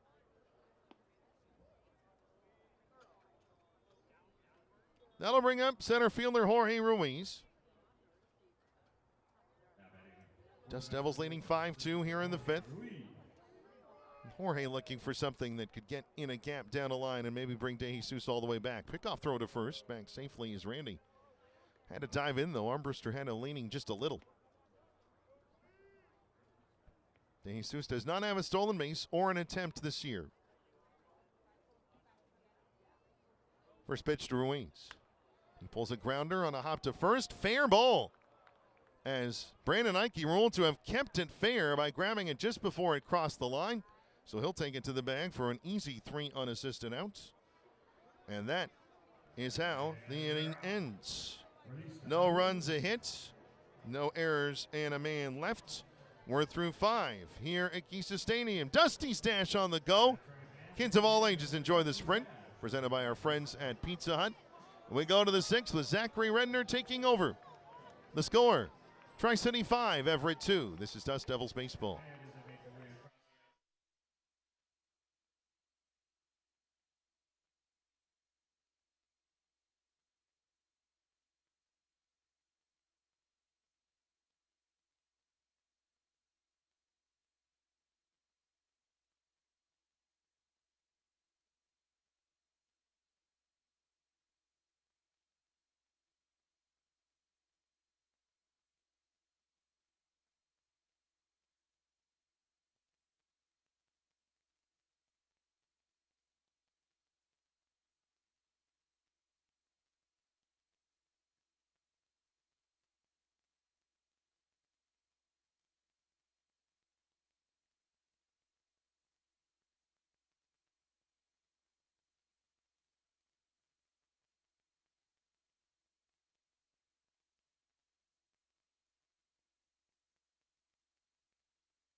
Zachary Redner takes over for the Dust Devils as we go to the 6th inning here in Pasco. Kennewick and Richland 2. The score, the Tri-City Dust Devils 5, the Everett AquaSox 2.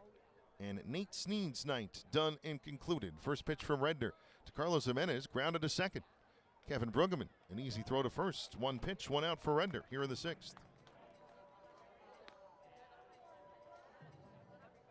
Final line for Nate Sneed. He gives up 2 runs earned on 3 hits.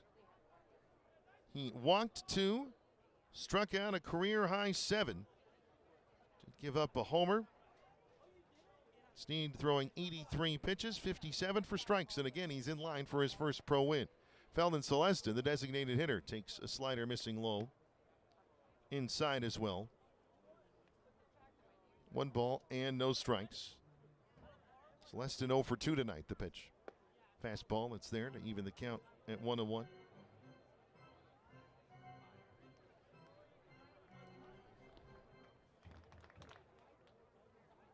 As the Floridian ready, the 1-1. Liner into left. That's going to get down the opposite way for a hit. Over to Gannon is Gage Harrelson. Celestin will pull into first with a 1-out single.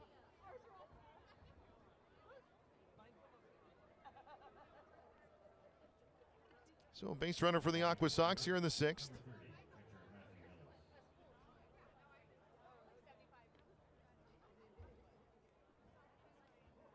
And now standing in is the catcher Matthew Ellis.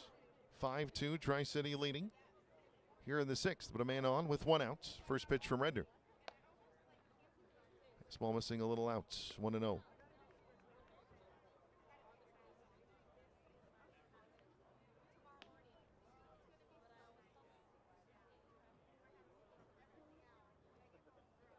By the way, for Celestin, now an 8-game hit streak. The 1-0 on the inside corner to the lefty to even the count at a ball and a strike.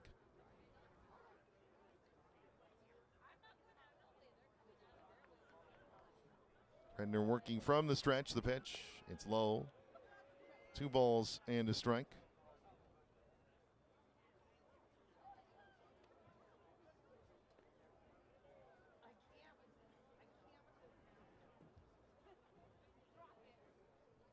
As Redner checking the runner, Celestin over at first, has some speed. 2-1 the count. Pickoff throw over to first. Celestin back in. It was closer than it looked initially, but he makes it back. Ellis has singled and walked, scoring in front of the Brandon Ike homer. By the way, Ike waiting on deck. If Ellis were to reach, Ike would be the tying run. Celestin goes. The pitch chopped, and I believe Ellis caught a piece of Peter Burns. That is the case. Catcher's interference has been called.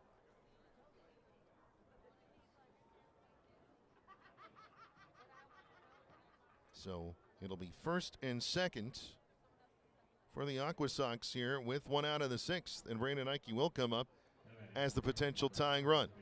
Error charge to the Dust Devils, Peter Burns. That is always the case in catcher's interference.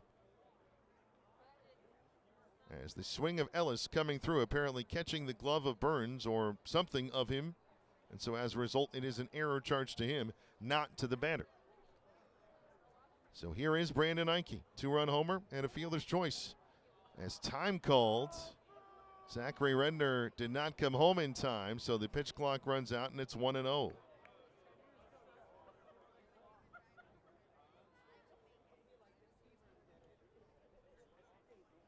Zachary Redner looking to settle in here now. The pitch. The 1-0 slider misses outside. 2 balls and no strikes. So the Dust Devils a 3-run lead grabbed. Neither team scoring in the 5th, but now a little bit of danger here for the home 9. The 2-0. Outside, ball 3. So a 3-0 count now. Zachary Redner headed up a bullpen game for the Dust Devils on Sunday through 3 1/3 innings. 3 runs, 2 of them earned on 2 hits. Walked 1, struck out 5. Got a no decision. The pitch. Fastball outside. It's a 4-pitch walk to Ike. And the bases are loaded with 1 out for the AquaSox. So Ike represents the potential tying run as he heads down to first. And second baseman Axel Sanchez will come to the plate. Before he does, though, pitching coach Glendon Rush will step out of the dugout and have a word with Redner and the entire infield. So obviously a good bit of danger here for the Dust Devils now, yet at the same time the right ground ball could end the inning. Sanchez is 0 for 2. He is grounded into a double play tonight. He's also struck out looking. Dust Devils 5, AquaSox 2, bases loaded. 1 out, top of the 6th. First pitch to Sanchez. Slider low and outside, knocked down by Burns. 1-0. Things starting to stir in the Tri-City bullpen down the right field line, but certainly not in enough time to get Redner out of the game quickly. He's going to have to find a way to get a couple outs here. As he comes steady at the belts, the 1-0. Swing and a miss, and the bat goes flying out of the hands of Sanchez into the netting, protecting the hot corner on the third base side. A striking visual more than anything else. It's just strike one. But that one went a-flying. And in the days of the previous netting, I don't think that would have protected the fans down there. I think it would have gone flying into the patio.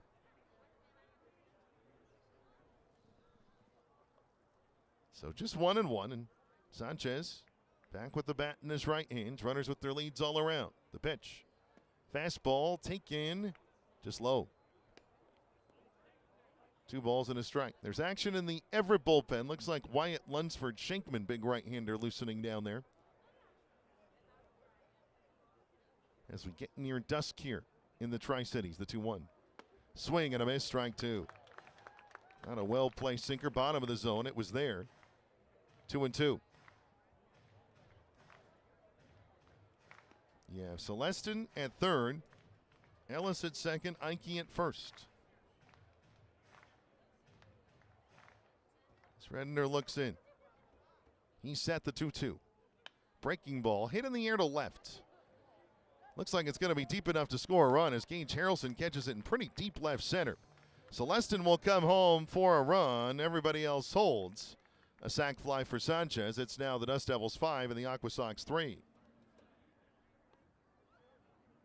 So a run in, but now 2 outs. That was another one where that one really seemed like it carried well. The ball has carried well this evening. There's no wind blowing out, but it's a warm evening. It's certainly not cool. And we're seeing that reflected. Here's Anthony D'Onofrio. Still tying right at first for Everett. First pitch. D'Onofrio, grounder up the first base line. It's fair. Nicholson has it. No, they say it's foul. It looked like Nicholson had grabbed that in time, but apparently not. A foul ball. So 0-1 the count. I beg your pardon as D'Onofrio goes up the line. Everything was looking like that was just going to be a ground out to end the inning, and then it wasn't.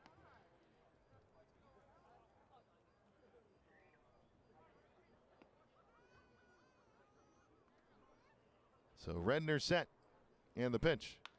D'Onofrio, grounder, right side. Brueggemann has it. He takes it to second. They get the force out in time. And that will bring the 6th inning to a close. 4-6, the force out at second. Closing out the frame. A run, though, for Everett. They get that run on 1 hit. There was an error, and in the end, 2 men are left. So 4 left on base so far by the AquaSox as we go to the bottom of the 6th. The score now, Tri-City 5, Everett 3. You're tuned in to Dust Devils Baseball.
The right-hander Wyatt Lunsford Shinkman takes over for the Everett AquaSox.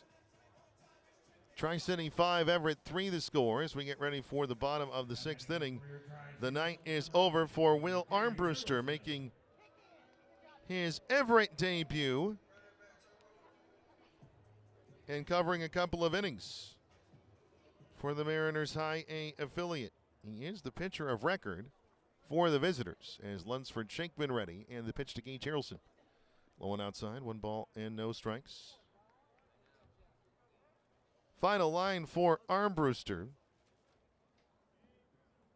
2 innings, 3 runs earned, 2 walks, a strikeout. The pitch. Harrelson, fly ball hits a left, fairly deep. Going back, Curtis Washington Jr. nearing the warning track, reaches up and makes the catch for the first out of the bottom of the 6th.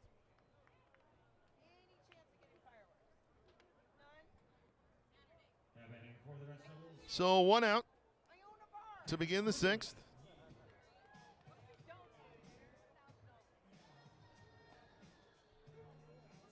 And Kevin Brueggemann, the second baseman, will stand in. 5-3 Dust Devils. No one on, 1 out, bottom 6. First pitch.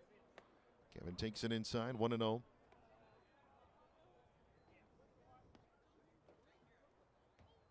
Wyatt Lunsford Shankman out of Leesburg, Virginia. Dust Devils have seen him at least once. First pitch. Make it second pitch. It's inside. 2 balls and no strikes. It was the first pitch since the 1-0 count, but it was the second pitch of the plate appearance. Lunsford Shankman, 2 outings, 3 1/3 innings, 1 run earned on 3 hits. He's walked 4, struck out 2. The 1-0. That's it in the air to right field. Mid-depth, and making the catch is Anthony D'Onofrio on a 2-0 pitch for the second out. So a couple of flyouts to the corner outfielders, beginning this bottom of the 6th. And Caleb Bartolero, the third baseman, will stand in. Walk and a run scored in the 4th. He was the final run to come in on Capri Ortiz's 3-run triple. First pitch to Caleb is low, 1-0. Mentioned Lunsford Shankman's stats against the Dust Devils. Overall in the year, 1-0, an ERA of 1.00 for the righty. He's been good, the pitch. That's there. Fastball for a strike. So the count even at 1-1. Bartolero a double as well and a ground out. He's 1 for 2 tonight, the 1-1. Bartolero in the air to center. Hit pretty well. Jimenez going back. Nearing the warning track of the wall. Reaches up. And no, did not make the catch. Bartolero on the run, heading for third. He's going to get there. Just off the edge of his glove, apparently.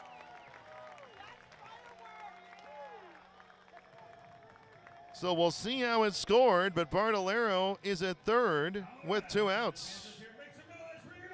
I think on the run that's going to be, or it should be, a triple, and indeed it is, his first of the year.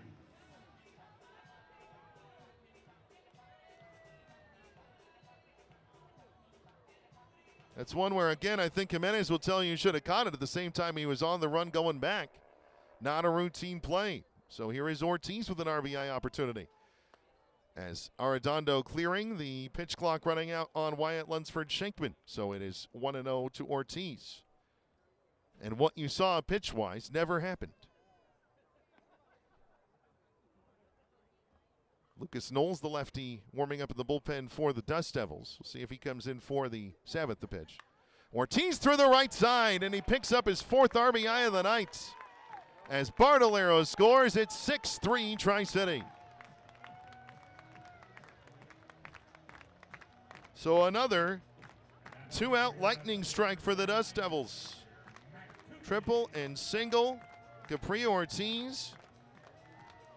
4 runs driven in tonight. How about it?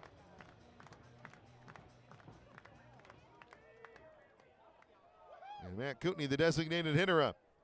Again, 6-3 Dust Devils now in the 6th. Ortiz is leaning.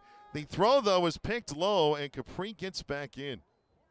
He was in trouble there, but Brandon Ike, making the pick, just decided not even to try to make the tag attempt. Had he tried to do that, he may have not gotten the ball, and it would have ended up in right field. Lunsford Shankman ready. First pitch to Kootenai. Ortiz goes. Fastball outside. Throw down to second. And out is the call. Boy, from here, it looked like Ortiz had gotten in there. And Dan Billardello, frustrated by the call. Ortiz is out to end the inning. Caught stealing. Still, though, a run on 2 hits. No errors and ultimately nobody left here in the 6th. We go to the 7th. It's now 6-3 in favor of the Tri-City Dust Devils. And this is Dust Devils baseball.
Dust Devils 6, AquaSox 3. As we begin the 7th inning, Zachary Redner continuing on for the Dust Devils. First pitch, a slider, and Austin St. Laurent ruled to have offered at it. No balls and a strike. It was St. Laurent, the shortstop, who made the tag of Capri Ortiz to end the 6th inning. So a 2-6 caught stealing. The 0-1 slider, swing and a miss, strike 2.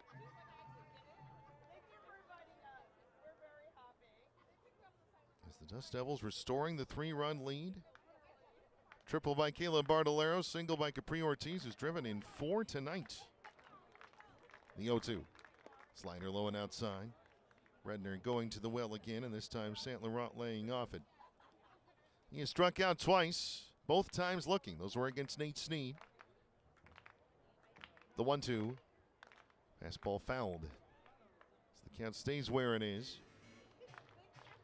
You have a block of 3 lefties and a switch hitter coming up. Would think Lucas Knowles has been marked for that. The 1-2, a swing and a miss for a foul tip into the glove for strike 3. And Austin St. Laurent is down a 3rd time tonight on strikes. 1 gone in the 7th. 6-3, Tri-City leading. Curtis Washington Jr., the left fielder, up. He had a double in his first at-bat. The pitch. Little flip out into shallow center, coming in on the run, but it lands on a hop in front of the center fielder, Jorge Ruiz. Second hit of the night for Curtis Washington Jr.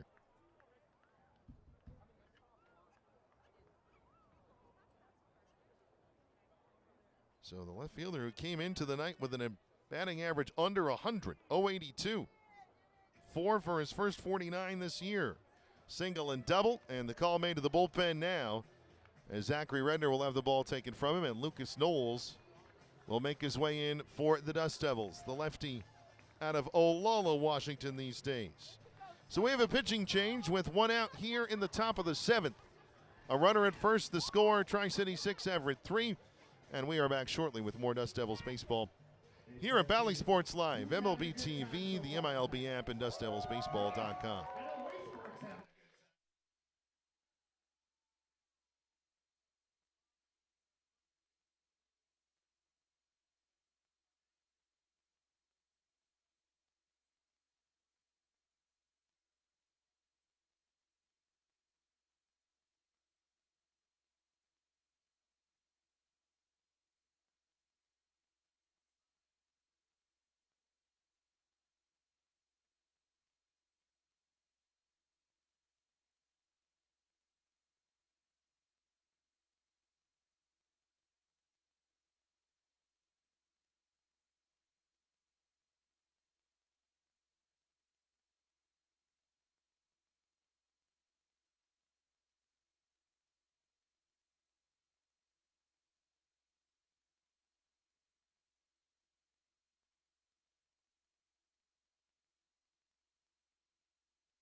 The lefty Lucas Knowles from Kitsap County coming into the ball game for the Tri-City Dust Devils, who lead the Everett AquaSox 6-3. One out on the board in the top of the 7th, and Curtis Washington Jr. via single aboard at first. Zachary Redner goes an inning and a third for Tri-City. So far, 1 run given up unearned on 2 hits, a walk, and a strikeout. Lucas Knowles has gone with some long outings. This could be for him an 8-out save opportunity. We'll see. Carter DeRiggi, first pitch to the third baseman. Fastball in for strike 1. The veteran and experienced left-hander, originally in the Washington Nationals system, now here pitching in his home state. Seen his grandfather in a couple of his games. The 0-1. DeRiggi, a little shot in a right. That's going to get down for a hit in front of Gage Harrelson. Stopping at second is Curtis Washington Jr. He's going for third. Now the throw. Tag safe. And Dan Billardello is coming out of the dugout. It was a close play at third.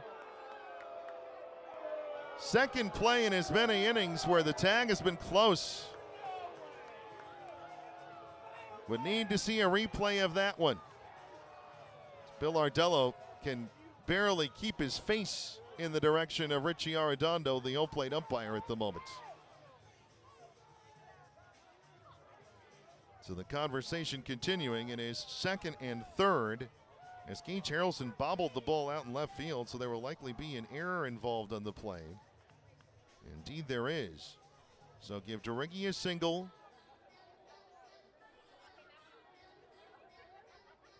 As he sends one down and then advances to second. E7 is the error.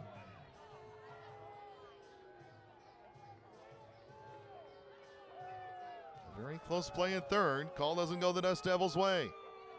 Crowd doesn't like it, but it's not changing. 6-3 Dust Devils in the 7th. Second and third, 1 out. Carlos Jimenez up. First pitch to the center fielder. Grounder pulled to the right side. Kevin Brueggemann has it. Throw to first is in time for the out. On the play, though, Washington Jr. scores. And it's now a 6-4 game. The Dust Devil lead trimmed to 2. And Carter DeRiggi advancing to third.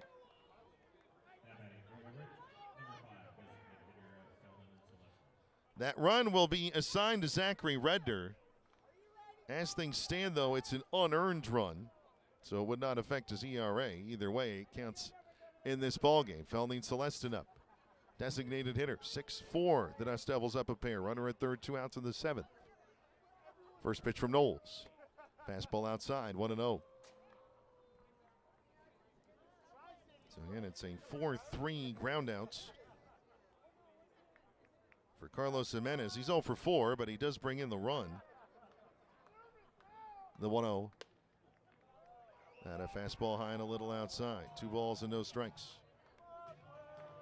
For Carlos Jimenez, RBI number 18 as he pushes his team lead out further. One of the best RBI men in the Northwest League. He was frustrated by his contact in that at-bat, but even not getting what he wanted on it, he still brought a run in. The 2-0. Celestin, a grounder on 2 hops to second. Brueggemann has it. His throw to first in time. And the inning is over. So, a run on the board for Everett in the 7th. 2 hits, an error, and 1 man left at third. The run is unearned.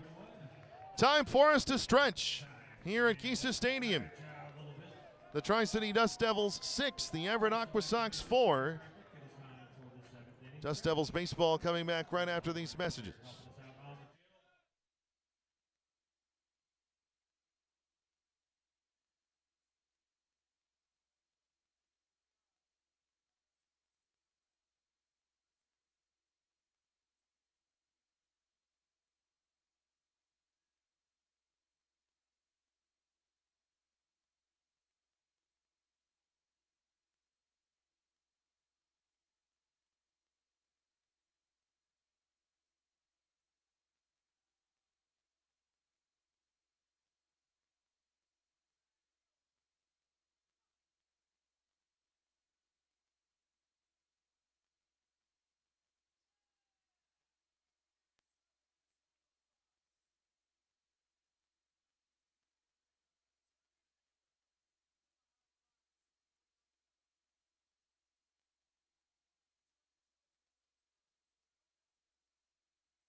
So we go to the bottom of the 7th.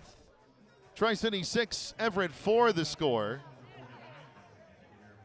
And Matt Kootenai, the designated hitter, will come up. Just look back at the play at third base in the top of the 7th inning. Great shot from our cameraman, Austin Reardon. Looks as though Curtis Washington Jr. might have gotten in there. Very close play. All academic now as Matt Kootenai takes a pitch low, 1 ball and no strikes. It just goes to show you, though, you look back at one of those and you think you absolutely saw it one way, but then the video says, no, that was a real close play, the 1-0. Fastball in for a strike, 1-0-1. Matt Kootenai, a double and a run scored in the first. He's 1 for 3 on the night. He's also struck out and flown out to right. Had a hit taken away in deep right center. The 1-1 slider looping in for strike 2.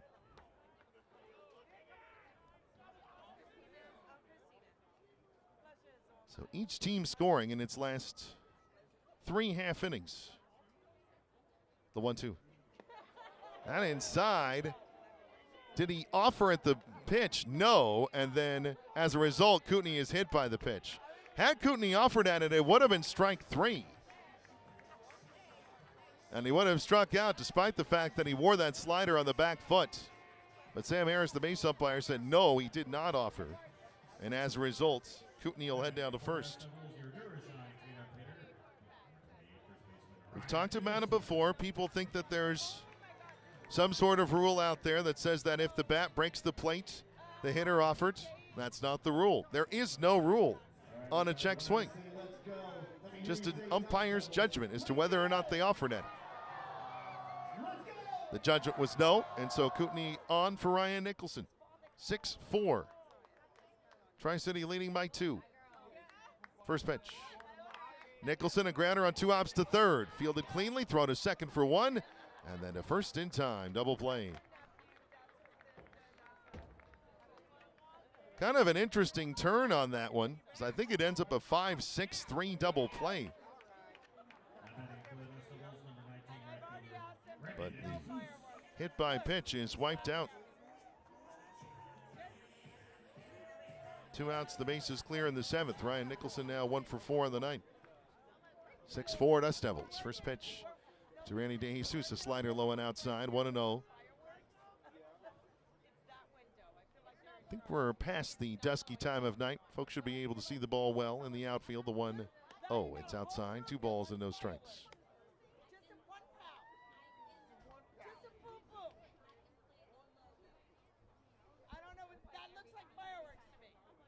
DeJesus, a double and a single. He's 2 for 3 tonight.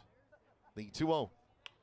Randy, fly ball to left. Got jammed, though. Well, Curtis Washington Jr. actually did lose that initially in the sky, but got some help from his shortstop, Austin St. Laurent. Then he backed up on it, found it, and made the catch to end the inning. So the Dust Devils bring the minimum 3 to the plate in the 7th. No runs, no hits, no errors, and nobody left, though not in the usual way. We go to the 8th. Lucas Knowles back to work. The score, Tri-City 6, Everett 4. This is Dust Devils baseball.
Tri-City 6, Everett 4. And we move to the 8th inning now here at Geisa Stadium.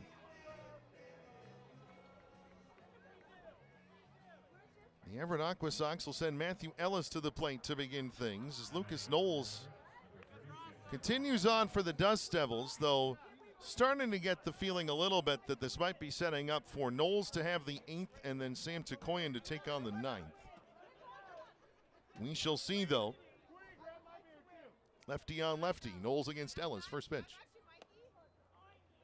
Breaking ball either high and or outside. It misses 1-0. In a lively bunch, I will note I have not received an attendance number tonight, so I have no idea what our situation is there. The 1-0. Fastball inside. 2 balls and no strikes. Have not received an attendance game, but that is not part of the even other duties as assigned. Just a fun thing we like to do here. The 1-1. Down the middle, strike 2. Matthew Ellis has been aboard all 3 times. He is 2 for 2. An infield single. First, beg your pardon, he's actually 1 for 1. Walked and scored in the 4th. Reached on catcher's interference in the 6th. The 2-1. Slider just outside. 3 balls and a strike.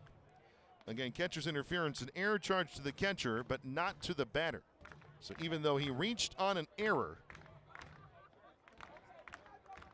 he did not ultimately, again, reach on an error as we would say it, if that makes sense. The 3-1. Swing and a miss. Got on a chase after the breaking ball. It would have been ball 4. Instead, the count's full 3-2.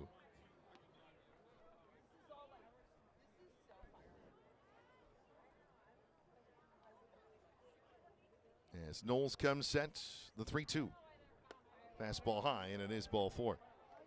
So Ellis reaches for a 4th time today.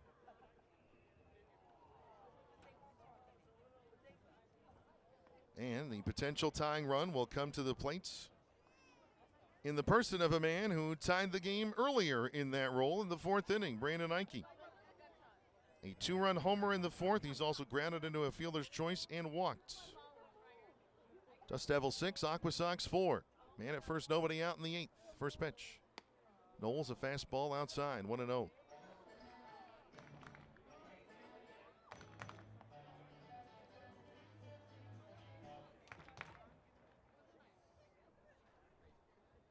So Ike, again, a man who can go from pole to pole power-wise. The pitch. Off speed and in there for strike 1.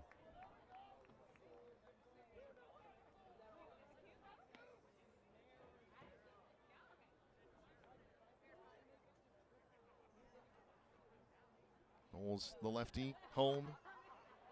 It's there, strike 2. Caught the inner half.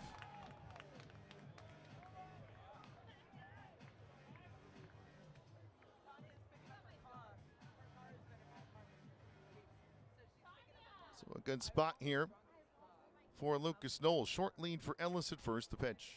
Swing and a miss, strike 3. Got him with a slider.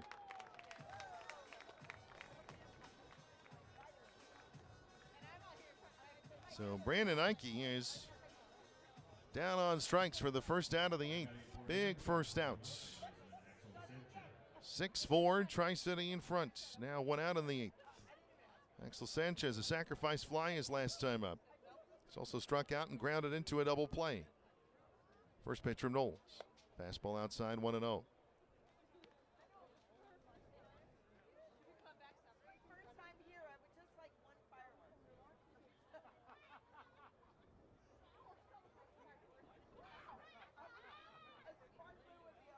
The pitch. Swing and a miss. A ball and a strike. Everett has scored 36 runs in the 8th inning this year. And Dylan tipped me off to this statistic. 36 out of 123, so it's over a quarter have come in this 8th inning. Second most in high A ball. The 1-1. Swing and a miss, strike 2. Fastball by. You have Greenville at 43.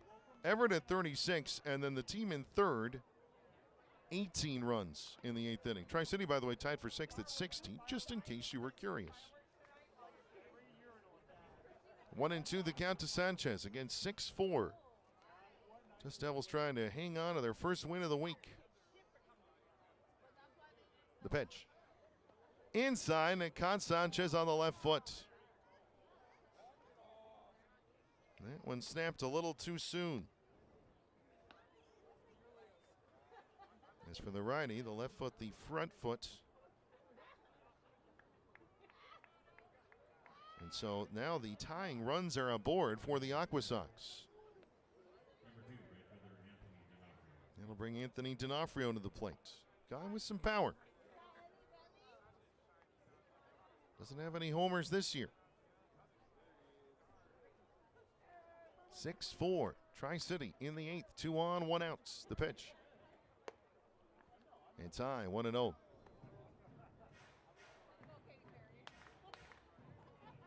Everett scored in the 8th and 9th innings last night,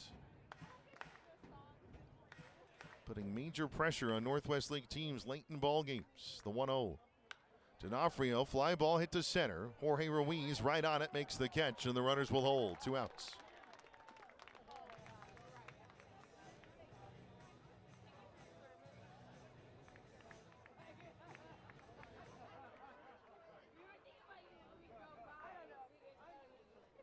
So still the tying runs on with that lefty-on-lefty matchup, though.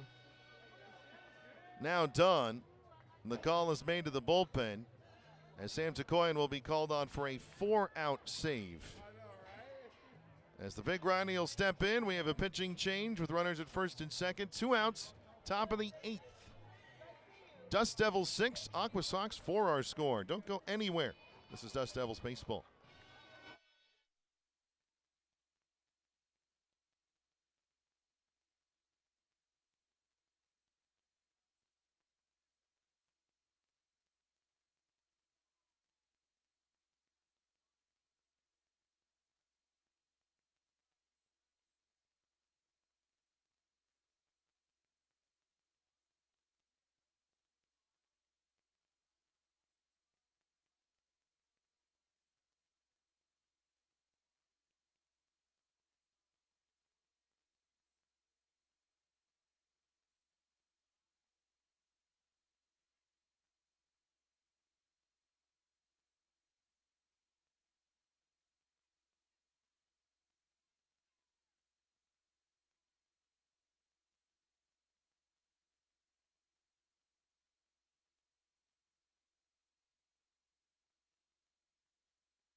Right-hander Sam Takoyan takes over for the Tri-City Dust Devils with runners at first and second. 2 outs, top of the 8th inning. And the score, the Dust Devils 6, the Everett AquaSox 4. As Lucas Knowles comes in, goes an inning and a third. He gives up a hit, a walk, has a hit batter as well, a strikeout.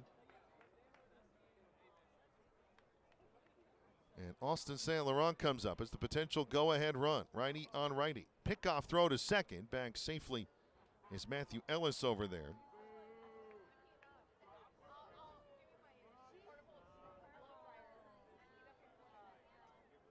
As the bullpen has gotten it to Takoyan, who is the main 9th inning man. The pitch. Inside. 1-0. By the way, final line on Zachary Render, an inning in the third. 2 runs on 2 hits. Neither run was earned. A walk and a strikeout. Takoyan trying to get 4 outs and the save. The 1-0. Popped in the air right side of the infield. Kevin Brueggemann, the second baseman, out in shallow right center. Underneath, he's got it. Inning over. So Takoyan comes in and he gets the job done, stranding a pair of AquaSox on the base paths. No runs for Everett in the inning. On no hits, no errors, 2 lefts. And we go to the bottom of the 8th with the score remaining. Tri-City 6, Everett 4, this remaining Dust Devils baseball.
To the bottom of the 8th, with the Dust Devils leading the AquaSox 6-4.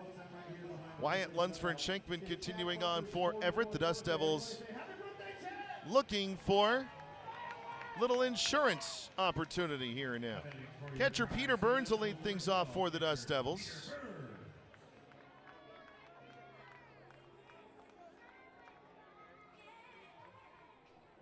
As Burns so far is 0 for 3 tonight. He's put it in play. He's grounded out twice, flown out to center.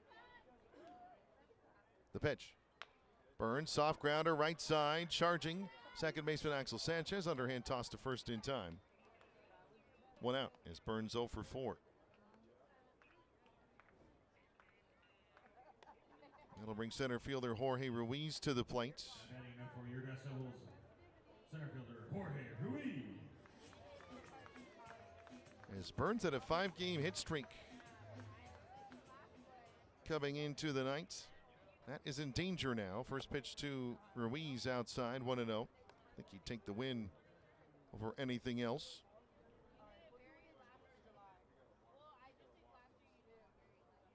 Ruiz has a hit and a run scored tonight. The pitch, pop foul, third base side, 1-1. That came in the second. He since struck out and grounded out to first. That ground out, though, was a little matter of controversy. Ruiz thought it was foul, but the call was fair, and so the inning ended. The 1-1. Ruiz again slashes the ball foul. Tomorrow night here at Giza Stadium, Vinieros de Tri-City taking the Giza Stadium field for the first time this year. Peyton Olenek pitching for the Dust Devils. Colton Shaw for the AquaSox, the 1-2. Slider low and outside, 2-2. Same time frame for us, 6:10 pregame, 6:30 first pitch.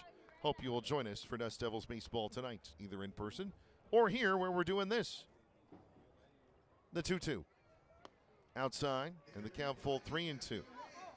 I do have an attendance game available. The question is, are people ready to play it? Okay. It was announced in stadium, but not everybody may have heard it, so that's okay. We'll wait for this full count pitch to Jorge Ruiz. It's outside, ball 4. So Jorge aboard for a second time tonight, and he could be a potential insurance run for the Dust Devils here in the 8th. 2 jersey numbers, both of them New York Mets at one time. Francisco Lindor, Edwin Diaz. If you have those numbers, you have the attendance. As Gage Harrelson takes a fastball inside, 1-0. I can tell you that Dust Devils game planning strategist Easton Rhodes has correctly given the attendance tonight. And I know everybody at home is tracking how well Easton is doing in the attendance game. The 1-0. It's outside, 2 balls and no strikes. By the way, if you're not a Mets fan or casual baseball fan, it's also Edwin Diaz's Mariners jersey number. He also wore that for Seattle as well. There's a quick meeting on the mound now between Wyatt Lunsford Shankman and Matthew Ellis. No one throwing in the Everett bullpen as of yet, though. And 2-0 to Gage Harrelson. Gage has 2 hits. He scored a run. He's also flown out to left. Another productive night at the plate. So I'll give you just a little more time on the attendance game at home. Again, everybody here perhaps has heard it. The 2-0. Outside, ball 3. So the bottom of the order trying to, again, shove across what could be a big run against a team that has scored a bunch of late inning tallies in the Everett AquaSox. The 3-0. That's outside. It misses, ball 4.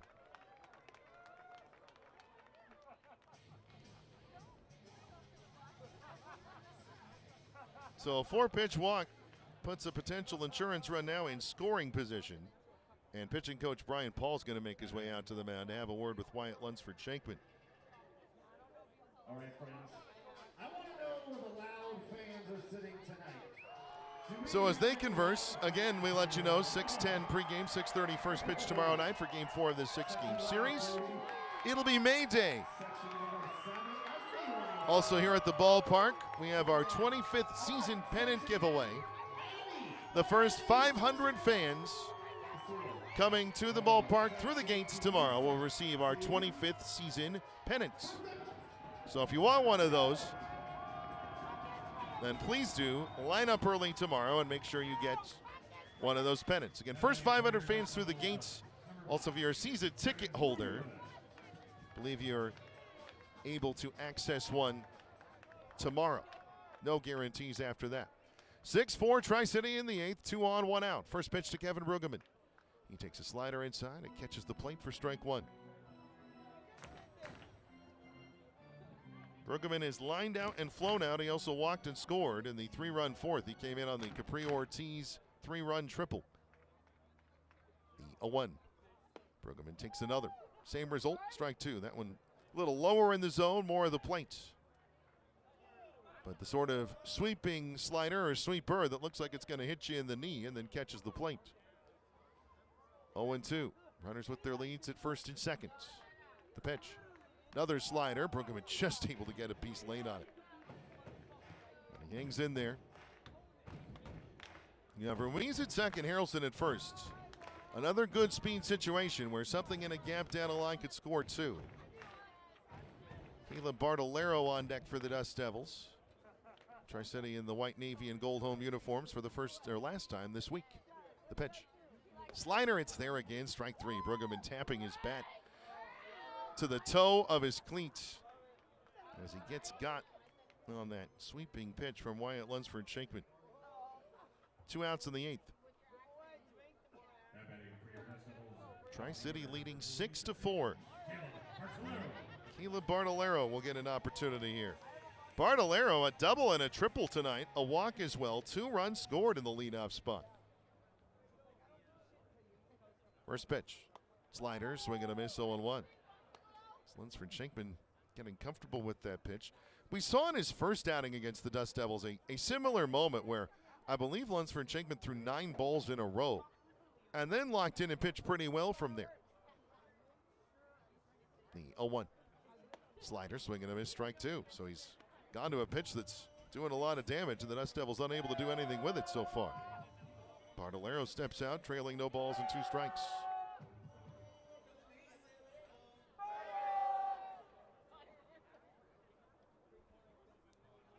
Keeler back in. Lunsford-Shankman trying to get the final out of the 8th inning. The 0-2. Slider, and it misses. That call, ball 1. Looking at the pitch tracking, it was right at the knees. And the Dust Devils take advantage of a break. As Ruiz and Harrelson again, decent leads. The 1-2. Slider, foul back. Bartolero got a piece. Seemed like it deflected off of Matthew Ellison away. The danger, of course, of throwing one pitch time and time again is that if you get lined up, it could go a long way, and Bartolero has that sort of power.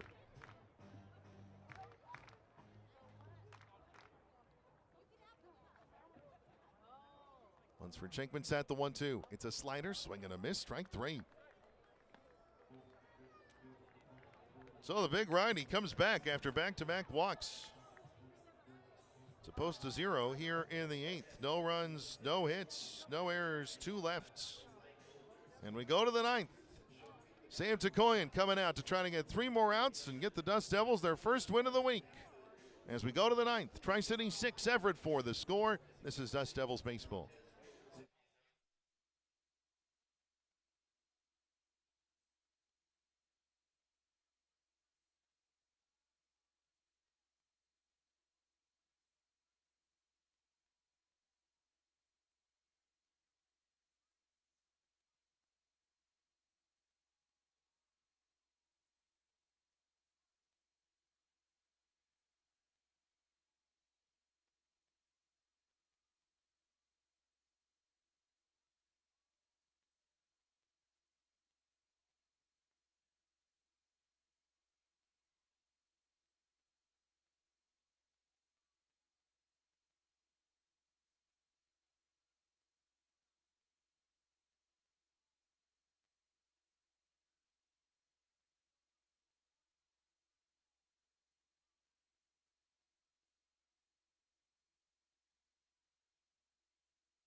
We go to the 9th inning here at Geisa Stadium. The Tri-City Dust Devils 6, the Everett AquaSox 4, and this Dust Devils baseball on Bally Sports Live, MLB TV, the MILB app, at dustdevilsbaseball.com.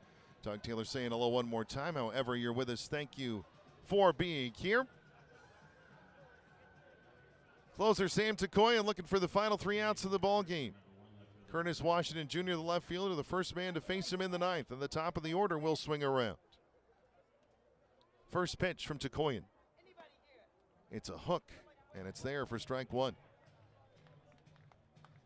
Washington Jr., good night at the plate. He's 2 for 3 with a single and a double and a run scored out of the 9 spot. The pitch. That comes in high, a ball and a strike. They're in the bottom of the 7th in Vancouver. Hillsborough and Vancouver, no score. Meanwhile, Spokane and Eugene 5-5, bottom of the 8th down at PK Park. The 1-1. Fastball. Takoyan in there, strike 2. So you have Washington Jr., then Carter Duriggi and Carlos Jimenez, and then big bats lurking from there.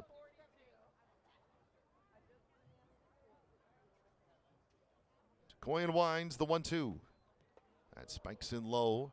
Peter Burns took that off the mask. 2 balls and 2 strikes.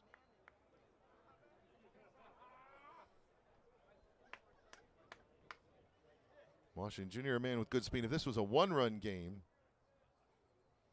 this would be maybe more of a vital first out in a way. The 2-2. It's high and the count full. 3-2. This is definitely not a guy you would want on in a situation where you were up only a run. The 3-2. Swing and a miss, strike 3. Takoyan blasts a fastball by.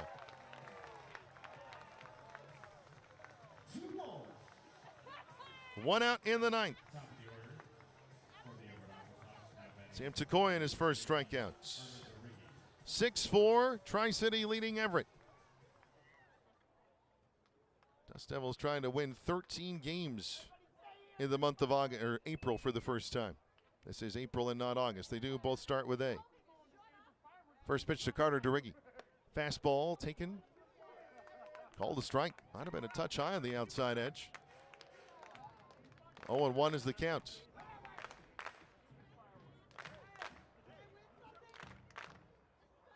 As Takoyan the 0-1. Breaking ball, swing and a miss, strike 2. Curve.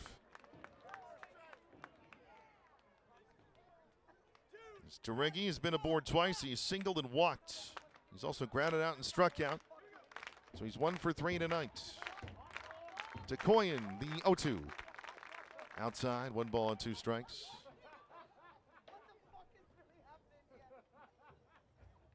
Center fielder Carlos Jimenez waiting on deck. RBI man. The pitch. Fastball, it's there, strike 3.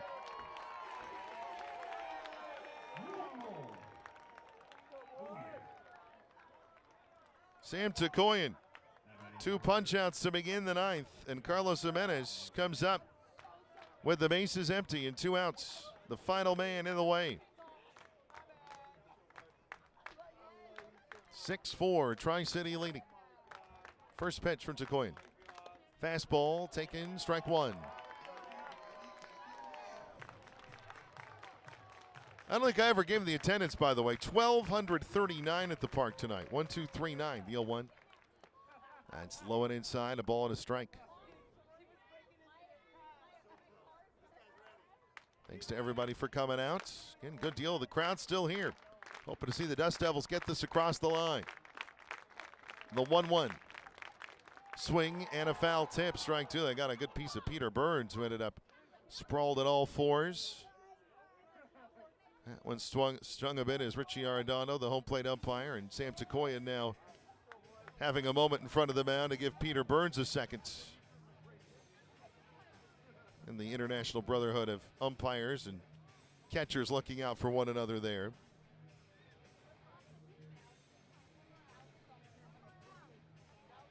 So Everett down to their final strike.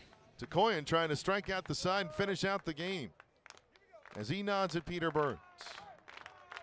The 1-2. Low and inside. Burns knocks it down. 2 balls and 2 strikes.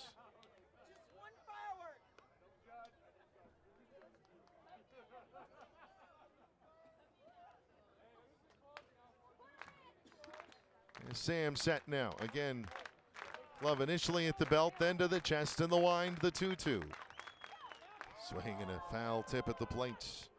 Just getting a piece is Carlos Jimenez.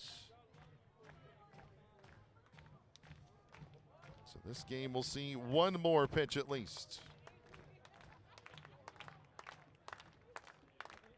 The 2-2. Fouled away, third base side.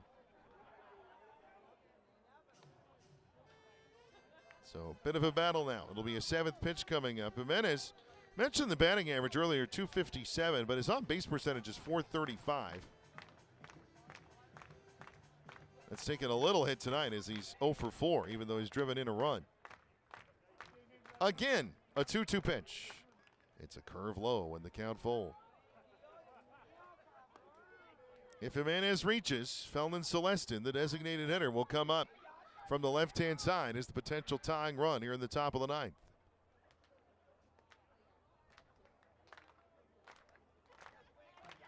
Once more, the 3-2. Jimenez, a grounder on a hop to third. Caleb Bartolero has it. He sets and throws. Game over. Sam Takoyan, 4 up, 4 down. He gets the save. And the Tri-City Dust Devils have their first win of this series. And they will finish April 2026 with a winning record as they defeat the Everett AquaSox tonight by a final score of 6-4. Both teams, as a result, 13-11 in their first 24 games. Nate Sneed gets his first professional win as well. Congratulations to the righty from South Milwaukee, Wisconsin. He gets it done. The Dust Devils get it done. And a chance to even up the series comes to Tri-City in Game 4 tomorrow night. We'll go ahead and take a break and come back with the Dust Devils post-game show. We'll get to the final totals, recap this game, and have a look at Game 4 tomorrow night. The scoreboards, too, of course. Again, Tri-City 6, Everett 4, the final, and the Dust Devils post-game show is next.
The Tri-City Dust Devils in the win column for the first time this week as they take down the Everett AquaSox by a final score of 6-4. And this is now the Dust Devils post-game show here on the MILB app and DustDevilsBaseball.com. Final totals of this game as follows for the Dust Devils: 6 runs, 11 hits, 2 errors, 7 runners left on base. For the Everett AquaSox, 4 runs, 6 hits, 1 error, and also 7 left on. The winning pitcher is Nate Snead, getting his first win as a professional. Congrats to Nate. 5 innings, 2 runs earned on 3 hits, 2 walks, a career-high 7 strikeouts. A well-deserved win for Snead, who had taken losses in his first 3 professional outings, including a tough luck loss his last time. Not so this time. He gets it done for his first win. He's got a decision in all 4 starts. 3 losses and now 1 win. He's 1-3. Will Armbruster taking the loss for Everett in his AquaSox debut. 2 innings, 3 runs on 3 hits. It was on 1 swing. Ultimately, the Capri Ortiz bases clearing triple ends up being the difference in the game. 2 walks, a strikeout. Armbruster didn't pitch that badly, but he got on that 1 swing, and as a result, a loss in his first outing for Everett. Sam Takoyan, 4 up and 4 down for his 4th save in as many tries. Game took 2 hours and 27 minutes. And the official attendance at Geisa Stadium tonight paid 1,239. 12:39 the attendance. At first pitch, it was 79 degrees, sunny skies, no wind at all. It was absolutely gorgeous. And the Dust Devils pay off the night with a 6-4 win to again get on the board in this series. Everett still leads it 2-1. So with that, we'll go ahead and take our final break of the night. When we come back, we'll recap this game, look at the scoreboards, and get you ready for tomorrow night's Game 4. That all coming as the Dust Devils beat the AquaSox tonight 6-4, and the Tri-City Dust Devils post-game show continues right after these messages.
Tri-City takes down Everett tonight 6-4 to grab their first win of the week, and the Dust Devils postgame show continues by recapping this ball game. It was the Dust Devils who got out on the front foot tonight, scoring in their first at-bat. And it all started with 2 outs, and starter Chasen Tulla had grabbed a couple of outs without issue. But then a double by Matt Cooney, an infield single by Ryan Nicholson. Pushed runners first and third, and Randy DeJesus doubled into the gap in right center. And that made it 1-0 to the Dust Devils. They'd add a run an inning later. They got things started, though, quickly, as Jorge Ruiz singling and then stealing second with Gage Harrelson at the plate. Harrelson hitting sort of a tumbling short grounder to the right side that had eyes and just made its way to a point where it was an infield hit. Axel Sanchez, the Everett second baseman, tried to scoop it maybe to first or just try to grab it quickly and ended up losing it toward the backstop. And that gave Jorge Ruiz opportunity to come in and score on the fielding error. 2-0 Tri-City through 2, and through 3 in the fourth, the AquaSox would tie it on one swing. Only blemish of the night from Nate Snead as he walks Matthew Ellis with 1 out, and then Brandon Ike takes him the opposite way, fair inside the right field pole for a 2-run homer.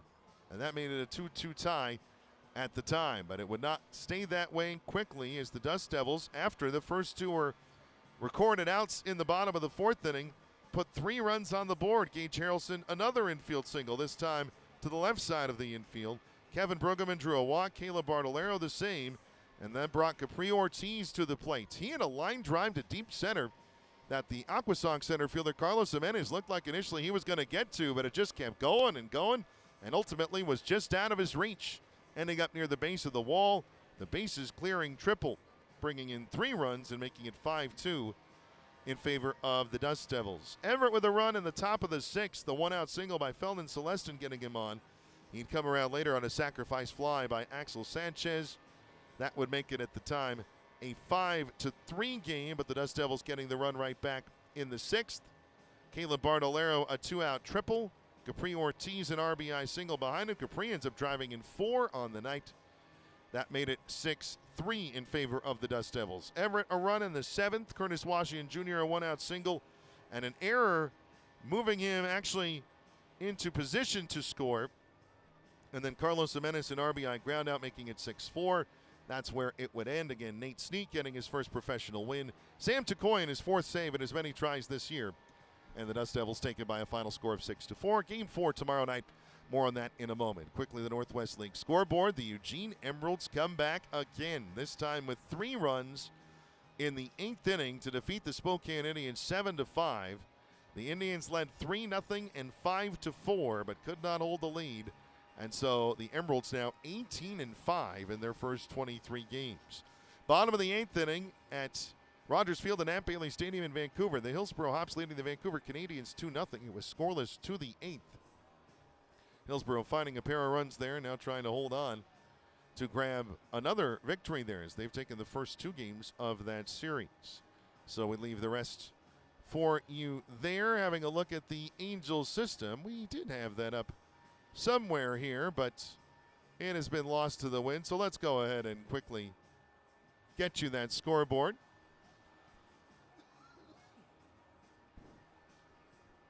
It's Rancho Cucamonga, a 3-0 shutout of Inland Empire tonight down at Lone Mart Field. And you guessed it, Rancho Cucamonga. And then a doubleheader splits Rocket City, winning game 1 of their twin bill 4-1. They had a game washed out due to rain. 6-1 Knoxville in game 2 of the doubleheader. Salt Lake a 4-2 winner over Sacramento tonight. So a good night around the Angels system. That's 4 wins in 5 games. The parent club, the Los Angeles Angels, they were off tonight, coming back from the south side of Chicago after a day game yesterday.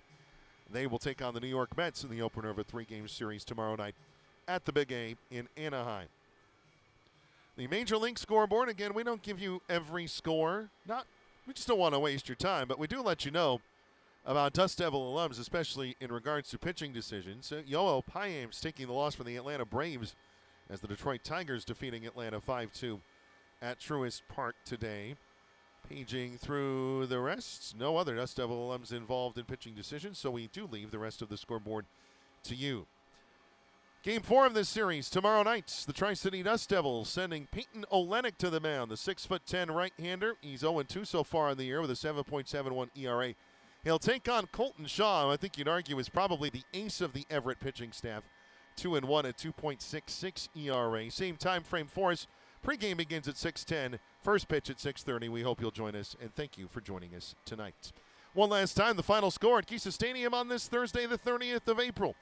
The Tri-City Dust Devils 6, the Everett AquaSox 4. Until tomorrow night, this has been Dust Devils Baseball. Good night from all of us here in Pasco, Kennewick, and Richland.